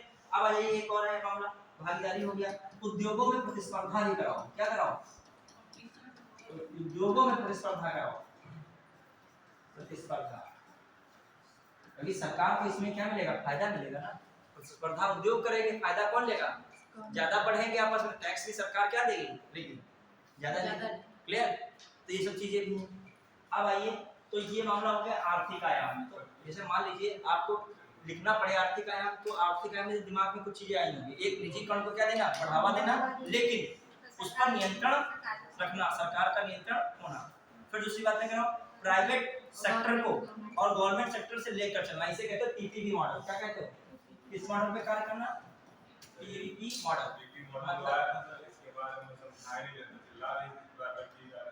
क्या पीपीपी मॉडल से आया था, हाँ, इसके तहत चीजें प्राइवेट हो रही हैं, तो किसी जनता को नहीं पता, चिल्ला रही है प्राइवेट के दे। देखो, एक सबसे बड़ी प्रॉब्लम है जनता तक वो चीज पहुंचाना सही क्या है। गलत बहुत जल्दी जनता तक पहुंचा सकता है, सही पहुंचाने में पता चला क्लास लेनी पड़ सकती है। समझ लो, मैं आपको भी कोई गलत रिमार्क फैला दे कि एग्जाम कल होना है, ठीक है, आप ये सुनोगे, तर्क नहीं सुनोगे, वो सुनना ही नहीं है, बस स्टेटस देखना है, बंद हो गया, वो बंद हो गया, बंद हो गया, तुम भी वही लगाने लगे। ये पूछे नहीं ये सोर्स कहाँ से आया है, सब अपने पे, वो 4 लोग देखे वो भी लगाएंगे। तो इस स्थितियों में जब मान लीजिए कोई चीज फैलाई जा रही है, सपोज है, तो ऐसे नहीं कोई चीज हो सकती है। ये पीपीपी मॉडल आज का थोड़ी कौन समझा है, ये कब से चल रहा है, ये एलपीजी कब आया है बताओ। एलपीजी कॉन्सेप्ट 1991 से आया है। वहीं तो पहली बार बात किसकी की जा रही थी, प्राइवेटाइजेशन की, और साथ साथ किसकी बात की जा रही है, ग्लोबलाइजेशन की, साथ साथ किसकी बात की जा रही है। अब इकोनॉमी में डिग्री पढ़ोगे तो इंदिरा गांधी सरकार ने इसको शुरू किया था। किसने शुरू किया था, 1980 के आसपास इंदिरा गांधी ने किस सेक्टर को शुरू किया, कहा लिबरल होना चाहिए, लिबरल के साथ तभी प्राइवेटाइजेशन चल पाएगा। जब तक लिबरल नीतियां नहीं होंगी तब तक प्राइवेट सेक्टर नहीं चल पाएगा। वित्त मंत्रालय मनमोहन सिंह के बाद बहुत अच्छा है, ठीक है, मनमोहन सिंह ही चुनाव, मनमोहन सिंह जब है मान लीजिए तो प्राइवेट तो खुद ही इसको सोच रहे हैं।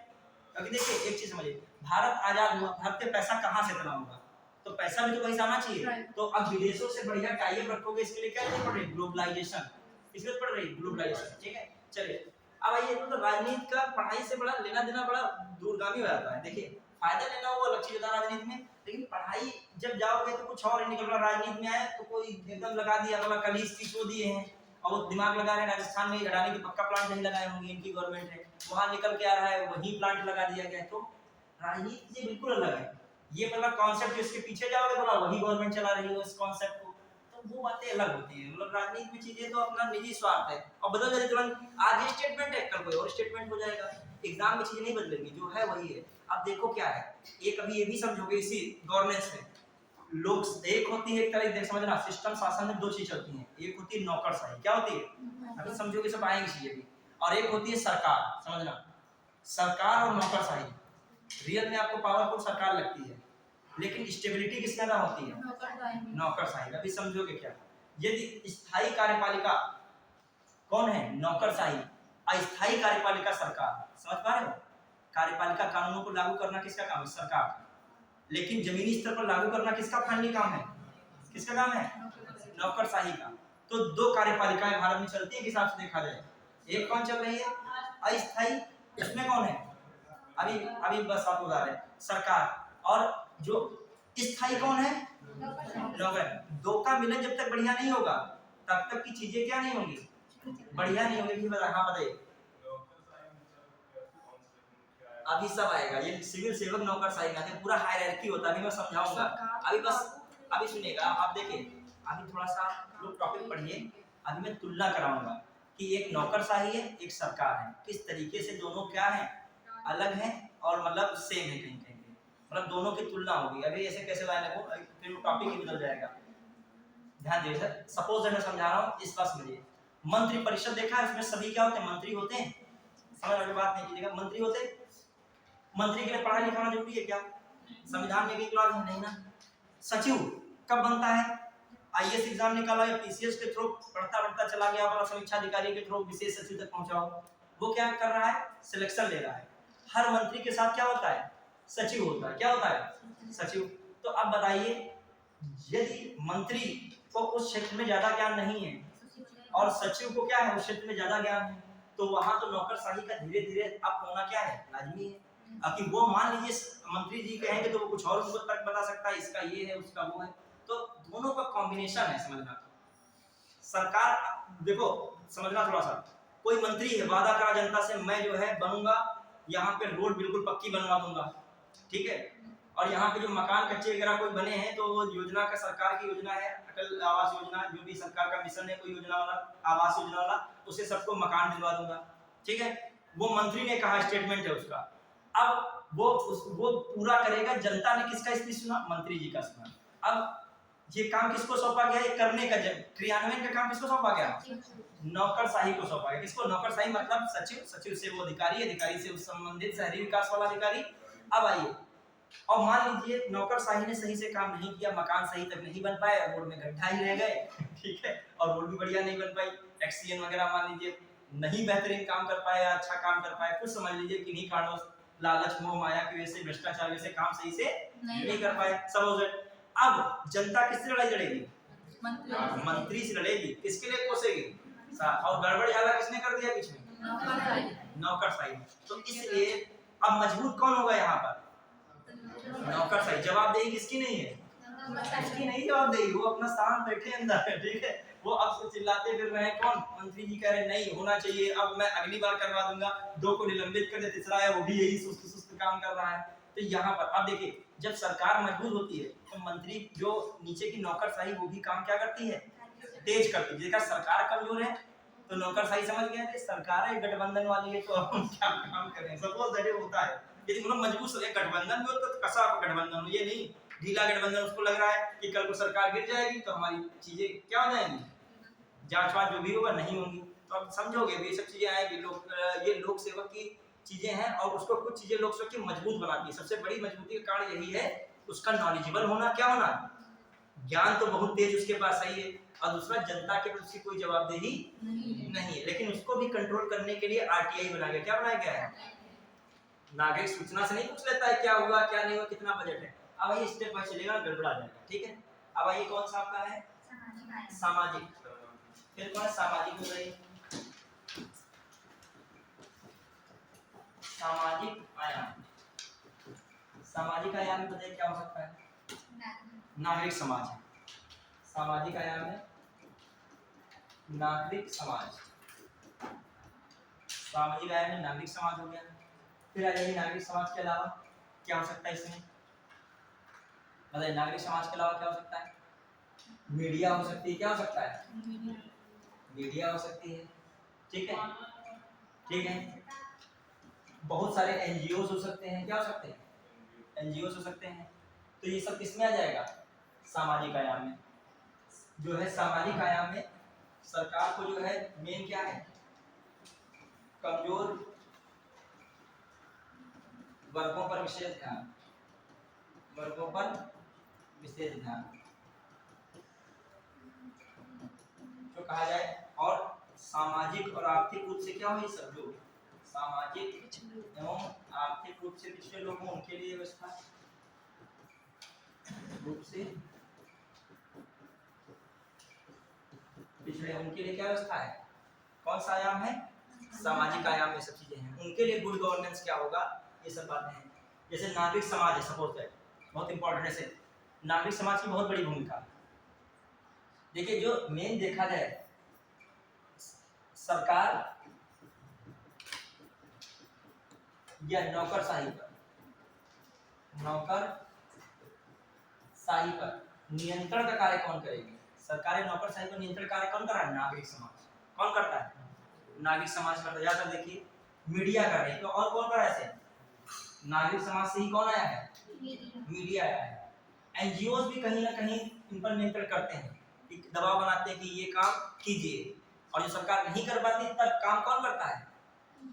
एनजीओ करते हैं। ये सब चीजें दबाव बनाना, सरकार द्वारा कार्य को अच्छे परफॉर्मेंस के साथ करना, यही सब क्या है? शासन, सुशासन है। मतलब सरकार को कार्य तो करती है, सरकार कैसा कार्य कर रही है ये चीजें क्या किस पे डिपेंड करती हैं? सुशासन पर। कार्य करना एक अलग चीज है, कैसा कार्य करना वो एक अलग चीज है। एक सिंपल काम करना कि 10 लोगों को मिल गई योजना का फायदा, एक अलग बात है। एक है कि यदि 100 लोगों के लिए वो योजना आई है तो 90-95 हो जाए, 4-5 नहीं हो तो ऐसी बात नहीं, लेकिन कब तक अधिकांश लोगों तक उस योजना का लाभ पहुंचे, उसमें किसकी भूमिका आ रही है? इन लोगों की भूमिका आ रही है कि नहीं? मीडिया कवरेज कर रहा है कि अभी 10 लोगों तक मकान पहुंचा है, अभी 90 लोग बेघर घूम रहे हैं, ठीक है। नागरिक समाज वाले जो है बहुत लोग समूह बना के आंदोलन करने निकल गए हैं कि ये हमारे गांव में जो है लाइट नहीं 10 दिन से आ रही है, तो आंदोलन करके जेई को पता लगा पकड़ लिया गया है, ठीक है। तो एक जो है ये भी जो है कौन है, ठीक है, जेई फोन कर रहा है कृपया हमको बचा लीजिए, ठीक है। गाँव वाले कह रहे मारे नहीं, आपको आपसे कोई हमारा लेना नहीं, बस ये लाइट कैसे क्यों नहीं आती हमें ये बता दीजिए। वो बता नहीं पा रहे सपोज है, ठीक है, तो वो और लोगों को बुला रहे हैं। तो ये क्या है? ये किसका दबाव है? देखा जाए मतलब जिस शासन नहीं होगा शासन करा लिया जाएगा, किसके माध्यम से करा लिया जाएगा? नागरिक समाज से, ठीक है। देखा होगा आपने मोहल्ले में ज्यादा कोई प्रकोप आता है सब वैसे भले कोई नहीं बोलता हो, एक गांव मोहल्ले में फिर एक निकल कर सब आ जाते हैं। पहले समझते हैं कि पर्सनल उनकी समस्या, बोला उनके घर लाइट नहीं रही 3 लोग, तो कोई ऐसी दिक्कत नहीं, उनका तो चल रहा था इन्वर्टर लाइट। लेकिन जब धीरे धीरे सबका गोल हो जाएगा, पानी वाली जो मिलना बंद हो जाएगा, तब फिर जिम्मेदारी किसकी बन जाएगी? बिजली विभाग की है। तब और बिजली विभाग वाले को पता लगाया जाए, पर उस समय बिजली मांगने कहीं आ जाए तो क्या भैया जी हम तुम इसी से तुमको इस क्षेत्र में अनुभव है, जान सकते हो। हाँ चलिए हो सकता है, ठीक है देखते हैं। अब आइए, हाँ प्रशासनिक आयाम में क्या हो सकता है? अब आइए प्रशासनिक आयाम में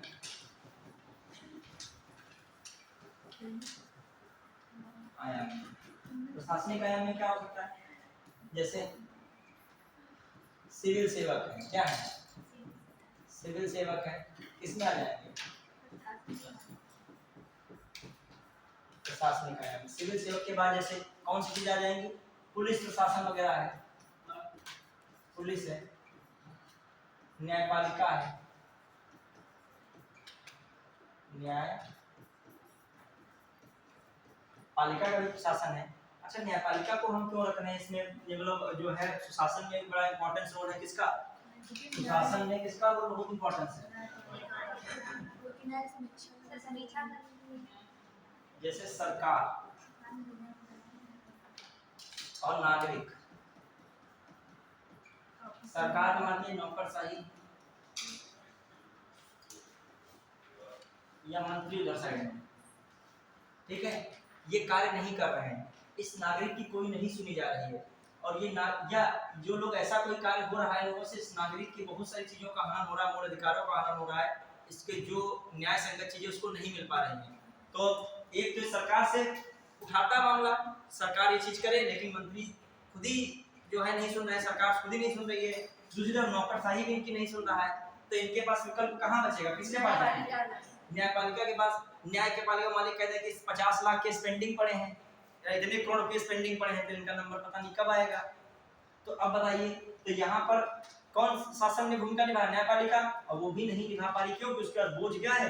ज्यादा है। तो इसलिए न्यायपालिका को भी जो है जैसे न्यायाधीश की संख्या बढ़ानी चाहिए, न्यायपालिका में भी अपने एडमिनिस्ट्रेशन में क्या करना चाहिए? सुधार करना चाहिए। जैसे इसने न्यायपालिका में क्या लगा दिया गया? कोलोजियम लगा, क्या लगा? कोलोजियम लगी है, जो तो सही तरीके से कोलोजियम अपनाइए तो सुशासन है, और कोलोजियम में यदि सही नहीं बन रहा है, कुछ भाई भतीजावाद चल रहा है, तो कुछ कर भी कोई नहीं सकता है। क्यों? कोलोजियम में किसको क्षमता मिली है? न्यायपालिका क्या है? स्वतंत्रता भी है, तो इसमें कोई कर भी कुछ नहीं सकता। पढ़ाया था आपको, एक कौन होता है? सीबीआई होता है, फिर चार कितने होते हैं? चार। 4 वरिष्ठ क्या होते हैं? न्यायाधीश होते हैं। सीनियर जो होते हैं जज ऑफ सुप्रीम कोर्ट। तो अब बताइए, तो कहने का मतलब न्यायपालिका पे भी, अब मान लीजिए एनजीएसी एक्ट आया था, मान लीजिए इसमें कह रहे थे एनजीएसी एक्ट, ये किसकी बात कर रहा है, क्यों लाया गया था? 2014 में बताया जा रहा था कि सुशासन बढ़िया हो जाए, सुशासन मतलब क्या होगा? शासन। अब सरकार की नजरिए से देखो तो सरकार मंशा तो अपनी बता रही है, किस आधार पे आ रहा है? शासन, सुशासन के लिए, कि मतलब कॉलेजियम में भाई भतीजावाद ना चल पाए। लेकिन एक दूसरी बात देखा जाए, यहाँ पर क्या है? स्वतंत्रता। दूसरा स्टेप देखो, न्यायपालिका की क्या चली जाएगी? स्वतंत्रता चली जाएगी। देखिए सरकार ने क्यों एनजीएसी बना रही? सरकार बना रही थी कि जो कैसा रहे यहाँ पे मामला, पारदर्शी रहे, न्यायपालिका मामला कैसा रहे? पारदर्शी। लेकिन न्यायपालिका कहना था एनजीएसी एक्ट जो है किसका इंटरफेयर है? कार्यपालिका का न्यायपालिका में क्या है? इंटरफेयर है। कौन सा आर्टिकल कहता है कार्यपालिका का न्यायपालिका से पृथक होना चाहिए? कौन कहता है? 50 कहता है। टाइम हो गया क्या? बोलो, देख रहे थे। अब ठीक तो है अभी क्या बात कर रहे हो दूसरे से लगा। हाँ, कि तुम लोग जो है संकेत देते हो। अब आइए ध्यान दीजिएगा, ठीक है? अब देखो नहीं हुआ तो टाइम पास पहुंच चुका है, ठीक है? हाँ देखिएगा, एनजीएसी कहने का मतलब ये है कि इसमें भी किसकी बात मैं कर रहा हूँ? कोलिजियम। तो ये भी जो सरकार कह रही थी शासन एक गवर्नेंस के लिए कह रही थी, सरकार किस लिए कह रही थी? गवर्नेंस। लेकिन न्यायपालिका इसको मानने के लिए इसलिए तैयार नहीं है क्योंकि इसमें किसका इंटरफेयर है? कार्यपालिका का। क्लियर? तो ये सब किसके नाम हो गए? प्रशासन। आप बताओ कोलिजियम सही है या गलत है?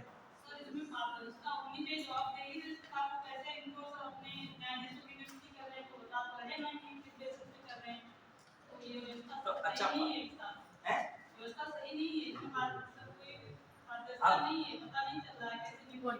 अब देखो, अब यही तो बात है। अब जो है ये इधर का तर्क है न्यायपालिका का, उधर कार्यपालिका वाला कहेगा बोलो जो न्यायपालिका का समर्थक होगा वो कहेगा सरकार का इसमें भी इंटरफेयर आ जाएगा। सरकार का इसमें मंत्री बैठा हो, एनजीएसी में कौन बैठा होगा? सर कानून मंत्री। और सरकार के और विशेषज्ञ बैठे होंगे, वो किस किस मंशा से आए होंगे? सरकार की। अब सर देखिए क्वेश्चन देखिए, एक बता दूं, ऐसे प्रश्न आए जब कि कॉलेजियम व्यवस्था भारतीय लोकतंत्र के लिए किस प्रकार सही है या इसमें जो है इसमें क्या सुधार होने की आवश्यकता है, तो आप जो है कि अपने पूरे मन को थोड़ा कंट्रोल करके दोनों तरफ लिखिएगा। क्या लिखेगा?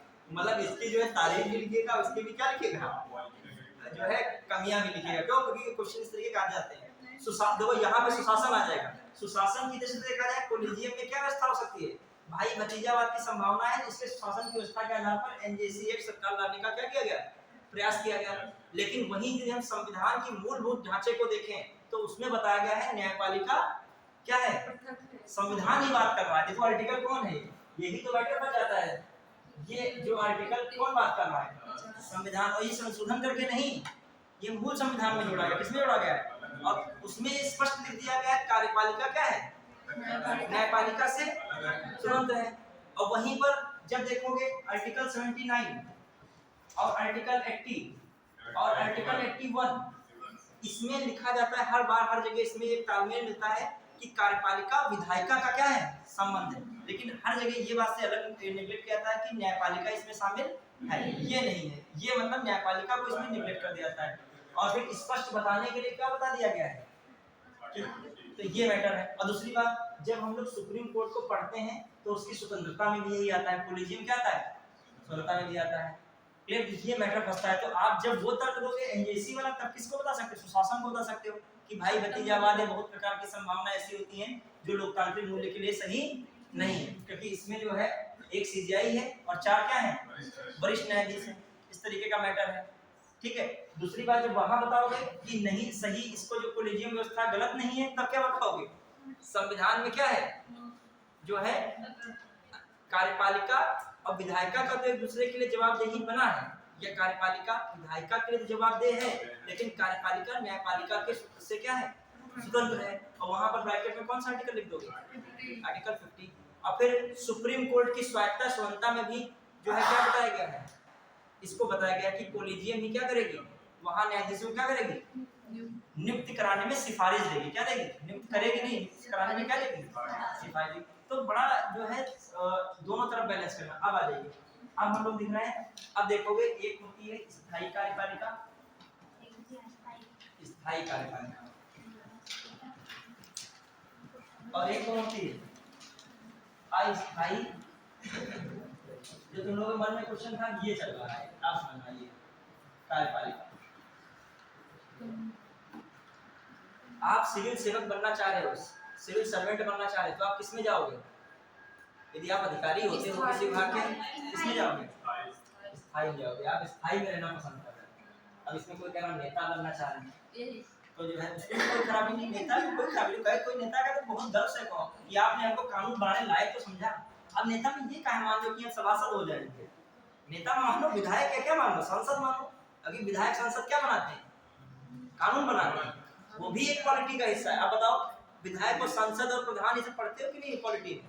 तो उसमें क्या है, कोई मान ली कह रहा है कि मान ली कहीं जगह नहीं सर, मान लीजिए आपकी इच्छा है, मान ली ऐसा ना हो कि ये अधिकारी बनने के बाद जब अपने अंतिम समय में रिटायरमेंट लेगा, ठीक है, फिर मान ली कह रही है मुझे कि अब हम जो है सेवा करना चाह रहे हैं नागरिकों की, क्या यहाँ से तो हम सेवा मुक्त हो रहे हैं, अब हम दूसरे तरीके से सेवा करना चाह रहे हैं। किस रूप में?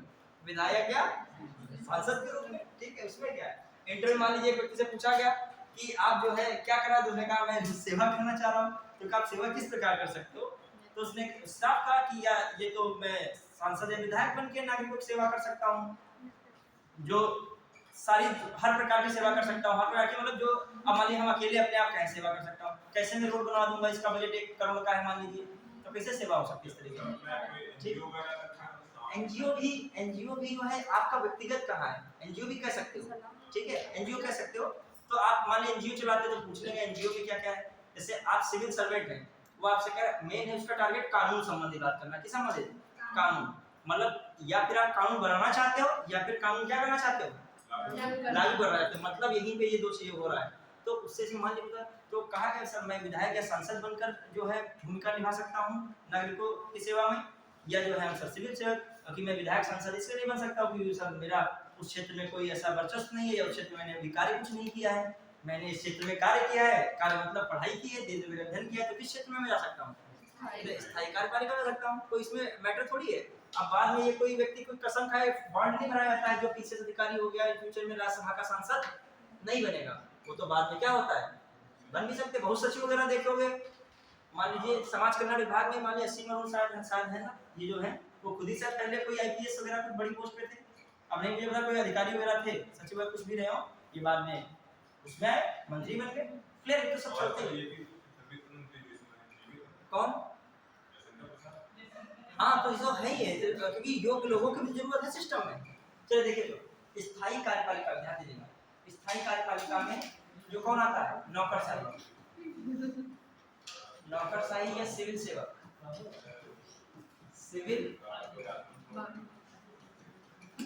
सिविल सेवक। और स्थायी में कौन आता है? कौन आता है?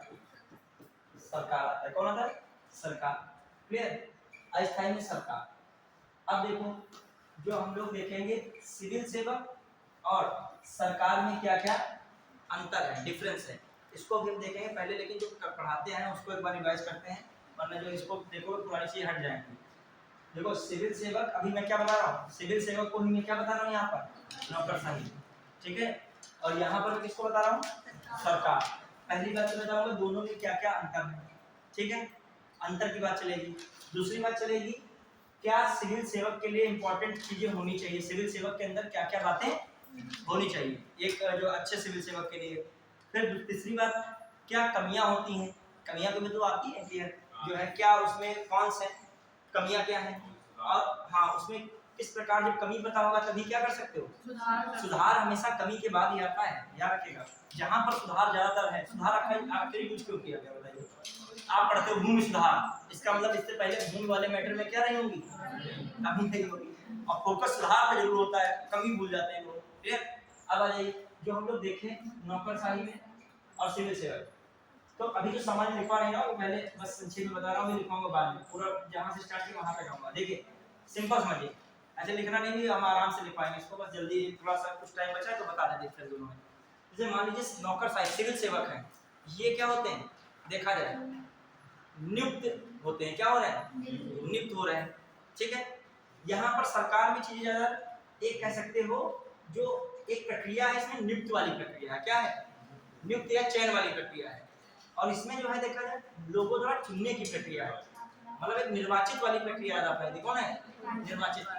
फिर देखा जाए यहाँ पर जो है विशेष योग्यता है, विशेषज्ञता है, क्या है इसमें सब लोग नहीं सिविल सेवक बन सकते हैं, जो पढ़ेगा डीपली समझेगा विशेषज्ञता हासिल करेगा वही क्या बनेगा सिविल सेवक। यहाँ समान योग्यता वाले, यहाँ पर मामला हर चीज समानता की बात होगी, हर जगह सरकार में किसकी बात होगी समानता, तो समान योग्यता, समान योग्यता का मतलब नॉर्मल कुछ भी चलेगा, पढ़ाई की हो भी हो ना भी की हो, ठीक है हाँ क्या कोई भी योग्यता हो, ठीक है चलेगी। अब आइए दूसरी बात ध्यान देगा तुम, यहाँ पर जो है सोपानी व्यवस्था है, सोपानी व्यवस्था यहाँ पर लोकतंत्र की ज्यादा तुलना ना करना चाहिए, मतलब यहाँ पर वो ना उम्मीद करना कि समानता है और ये सब नहीं चीजें नौकरशाही चलती है। समानता कैसे है, आप अधिकारी हैं, फॉर्मूला चपरासी है, तो कैसे समानता ला पाओगे, मतलब वो तो आपकी व्यक्तिगत इच्छा है, वो तो फाइल खड़ा होकर चेक कराएगा ना। सपोज दैट आप अधिकारी बने हैं तो वो क्या करेगा, यदि दोनों लोग खड़े हो तो पहले कौन बैठेगा अधिकारी बैठेगा, तब कौन सामने चपरासी कुर्सी बैठेगा, तो कहाँ रहेगी समानता रहेगी क्या नहीं रहेगी। यहाँ सोपानिक व्यवस्था है, कैसी व्यवस्था है, और वही अधिकारी माने सचिव आ गया तो सचिव पहले बैठेंगे तब कौन बैठेगा अधिकारी बैठेंगे, कुछ प्रोटोकॉल। तो यहाँ पर ये मान के चलो कि लोकतंत्र है तो फिर नौकरी वहां नहीं कर पाओगे, अगर लोकतंत्र नहीं, वहां पे लोकतंत्र है लेकिन समानता वाला नहीं है नौकरशाही में, तो एक ऐसी व्यवस्था यहाँ पर है, ये पिरामिड टाइप का क्या चलेगा, सबसे ऊपर मान लीजिए एक हेड है, उसके नीचे क्या है दो हेड है, फिर इसके नीचे क्या है 1 2 3 हेड है, फिर नीचे और कर्मचारी है, सचिव से शुरू हुआ बढ़ता चला गया, ये क्या व्यवस्था आ गई सोपानी, ये इनका सम्मान ये सम्मान भी बढ़ता जाएगा। वहां पर किसकी विशेषता है, व्यक्ति का महत्व नहीं है, वहां पर पद का महत्व, किसका महत्व है पद का, यहाँ पर व्यक्ति का महत्व, किसका महत्व है व्यक्ति का। चलिए देखिए यहाँ पर मैंने क्या कहा, एक बात तुम्हारी कौन है यहाँ पे सबसे पहले नियुक्ति वाली, यहाँ पर जाकर निर्वाचित होते हैं, यहाँ पर मैंने कौन बात बताई विशेषज्ञता होनी चाहिए, यहाँ पर समान योग्यता, यहाँ पर क्या है सोपानिकता है, मतलब जो है क्रम है, एक हायरार्की बनाई गई है उस हिसाब से रहेंगे। यहाँ पर क्या है समानता है, क्या है समानता है, यहाँ ज्यादा नहीं है। फिर इसमें यहाँ पर इच्छा पर कोई निर्भर नहीं, नियम पर निर्भर है, सब कुछ किस पर निर्भर है नियम पर है, सारी चीजें नियम जो रूल होंगे उसी के अनुसार। ब्यूरोक्रेसी है, क्रेसी का मतलब होता है नियम और ब्यूरो का मतलब होता है कार्यालय जहां पर अधिकारी हों, तो उसके नियम के अनुसार चलोगे, ठीक है समझ पा रहे, तो ब्यूरोक्रेसी है नियम पर चलना है। यहाँ पर इच्छा भी हो सकती है, मंत्री क्या हो सकती है हर चीज कहाँ नियम के अनुसार, मंत्री जी ने हो जाए तो अनुदान कह दे दीजिए शादी बढ़िया इनकी हो जानी चाहिए, कह दिया गेस्ट हाउस से इनके लिए गेस्ट हाउस निःशुल्क कर दिया जाए, तुम्हारी शादी बहुत बढ़िया गेस्ट हाउस में हो गई। यहाँ मंत्री की क्या चीज चल रहा है, इच्छा पर भी चल रहा है, क्लियर। अब आ जाइए यहाँ पर बताइए किसका कैसा है मामला, यहाँ पर अल्पमत का शासन है बहुमत का शासन है, अल्पमत का शासन, यहाँ पर कैसा शासन है, यहाँ पर कैसा शासन है बहुमत शासन। तो अब बताइए नौकरशाही और किसमें डिफरेंस हो पाया कि नहीं, और बिना दोनों के तालमेल के कुछ चलेगा भी नहीं, ठीक है। टाइम होगा क्या 2 मिनट। हाँ तो ये चीजें हमने क्या की, अब एक बार पीछे से एक बार चल रहे हैं यहाँ पे, बस 1 मिनट में हो जाएगा। हाँ चले गया क्या चले गया सुनो कि हाय वाय लग गई कैसे चले गया, काम 2 मिनट में नहीं पड़ेंगे चले गया। हाँ कोई बात नहीं, कोई दिक्कत नहीं, हमें याद तो है, ठीक है। हाँ 1 मिनट बताओ, बस 1 मिनट बाद कतई ज्यादा ऐसे नहीं लेंगे समय, फिर दूसरी क्लास में लेंगे, ठीक है। स्टार्टिंग हमने क्या की थी शासन, शासन रियल में क्या था, कोई जो है सरकार पूरा नहीं, शासन का मतलब, शासन का मतलब नीतियों को क्या करना क्रियान्वयन करना, नीति निर्णय करना, संचालन करना, यही क्या है शासन। फिर एक परिभाषा है सरकार के संपादित कार्यों में निजी एवं इसकी जन नागरिक समाज की सहभागिता ही क्या है शासन। शासन की जो पहला कॉन्सेप्ट किसने दिया था, कोई संस्था विश्व की थी, कौन थी वर्ल्ड बैंक की। उसके बाद 1997 में किसने रिपोर्ट आई थी, और फिर जो है यूएन ने कितने आयाम इसके बताए थे 8 बताए थे। कौन कौन से थोड़ा मुझे बताइएगा। देखो अब देखो पहले आराम से पता चलेगा, जो जो है पता चलेगा, जो मैं बीच में पूछ लूँ तो बताइए। पहला जो है जो हम लोग रखे जो है भागीदारी रखते हैं, सबसे पहले कौन है भागीदारी रखते हैं, ठीक है कि नहीं आपको बताएगा। उसके बाद एक मैंने बताया सर्वसम्मत सन्मुख होना चाहिए, सर्वसम्मत सभी फॉलो कर रहे हो, सर्वसम्मत से हो। फिर क्या होना चाहिए न्याय संगत और समावेशी। समावेशी का मानते हो सब कोई उसमें शामिल हो, अमीर गरीब बड़ा छोटा, छोटा शहर गांव बड़ा शहर, सब लोग हर चीज उसमें शामिल हो रही हो। हाँ फिर आ जाइए अगला कुशलता एवं प्रभाविता। और फिर एक और था जो शासन के नियमों का क्या करना पालन करना। अब जो यही चार कठिन है, अब चार वो आसान है, बिल्कुल ये चार शुरू के क्या है, अब वो चार को उत्तरदायी पता है, जवाबदेही पता है, पारदर्शिता पता है, और बताइए एक हो गया आपका कौन पारदर्शिता, एक हो गया कौन जवाबदेही, एक हो गया उत्तरदायी, एक कौन हो गया भागीदारी। इधर वाला ही जो शुरू में बोल रहे थे वो भागीदारी। चार तो आसान है, वो चार कठिन है, ठीक है, तो 8 हो गए। फिर आ जाइए ये भी बेसिक बातें थी। फिर मैंने कहा शासन के लिए क्या है, किनकी भूमिका होती शासन में है। अच्छा सरकार से पहले जो है सामान्यतः किसका शब्द यूज किया जाता है सरकार। सरकार का मतलब एक सीमित क्षेत्र, मतलब नियंत्रण रखने के लिए एक सीमित समूह होता है, वो क्या है सरकार। और इसमें क्या व्यापक है, उसमें बहुत लोग क्या है शामिल हैं। और फिर नीतियों को क्या काम करना है, इसका क्रियान्वयन कराना है, जमीन स्तर पर कैसे वो नीति लागू हो पाए। ये नीति आयोग है, एक हिसाब से देखा जाए ये भी किसका है गवर्नेंस का। गवर्नेंस मतलब नीति आयोग भी तो यही काम कर रहा है, विचार कर रहा है कैसे चीजें क्या हो पाए अच्छी तरीके से क्रियान्वित हो पाए। गुड गवर्नेंस का ही जरिया है कौन नीति आयोग। फिर आरटीआई, आरटीआई भी किसके इसमें इंपॉर्टेंट भूमिका निभा रहा है, नौकरशाही पर नियंत्रण रखना, सरकार पर नियंत्रण रखना, ये सब किसका आरटीआई। और ये जो नियंत्रण रखेगी तो इसका मतलब किसमें भूमिका निभा रही है गवर्नेंस। क्लियर। फिर ये भी बातें हो गई। अब कुछ बात और बताइए। उसके बाद मैंने क्या बताया था, आयाम आर्थिक आयाम सामाजिक आयाम और कौन सा है कौन से प्रशासनिक आयाम। फिर क्या मैंने बताया था बताइए इसके एक स्मार्ट बताया सुशासन के लिए, कौन से वर्ड याद रखो दिमाग में स्मार्ट। एस कैसी प्रक्रिया होनी चाहिए सुशासन के लिए सरल हो, फिर नैतिकता वाली हो, नैतिकता इसमें होनी चाहिए, फिर अकाउंटेबिलिटी होनी चाहिए, उत्तरदायित्व होना चाहिए, और क्या होना चाहिए रिस्पांसिबिलिटी हो, और ट्रांसपेरेंसी हो, पारदर्शिता बहुत जरूरी होनी चाहिए। ये सब बताइए। फिर मैं आगे कौन सा टॉपिक लिख दिया था, एक स्थायी कार्यपालिका होती है, एक अस्थायी कार्यपालिका। अस्थायी कार्यपालिका कौन होती है सरकार, और स्थायी कार्यपालिका कौन होती है कौन होती है। अब देखिए ये सब इसलिए पढ़ना जरूरी है, लगता होगा तुमको ये टॉपिक क्या है क्वेश्चन क्या है, जब क्वेश्चन आएगा तो जितना पढ़ रहे हो दिमाग में वो चीजें आ जाएगी। यदि मैं अभी कह दूं शासन से क्या अभिप्राय उसको समझाइए, हर एक बच्चा कुछ ना कुछ शासन से रिलेटेड लिख डालेगा। जिसको लग रहा है कुछ नहीं आया वही सबसे ज्यादा लिख सकता है, जब लिखना शुरू करेगा जान जाएगा, बस कुछ पॉइंट याद रहने चाहिए। ठीक है, अब इसके बाद क्लास हो जाती है, ठीक है।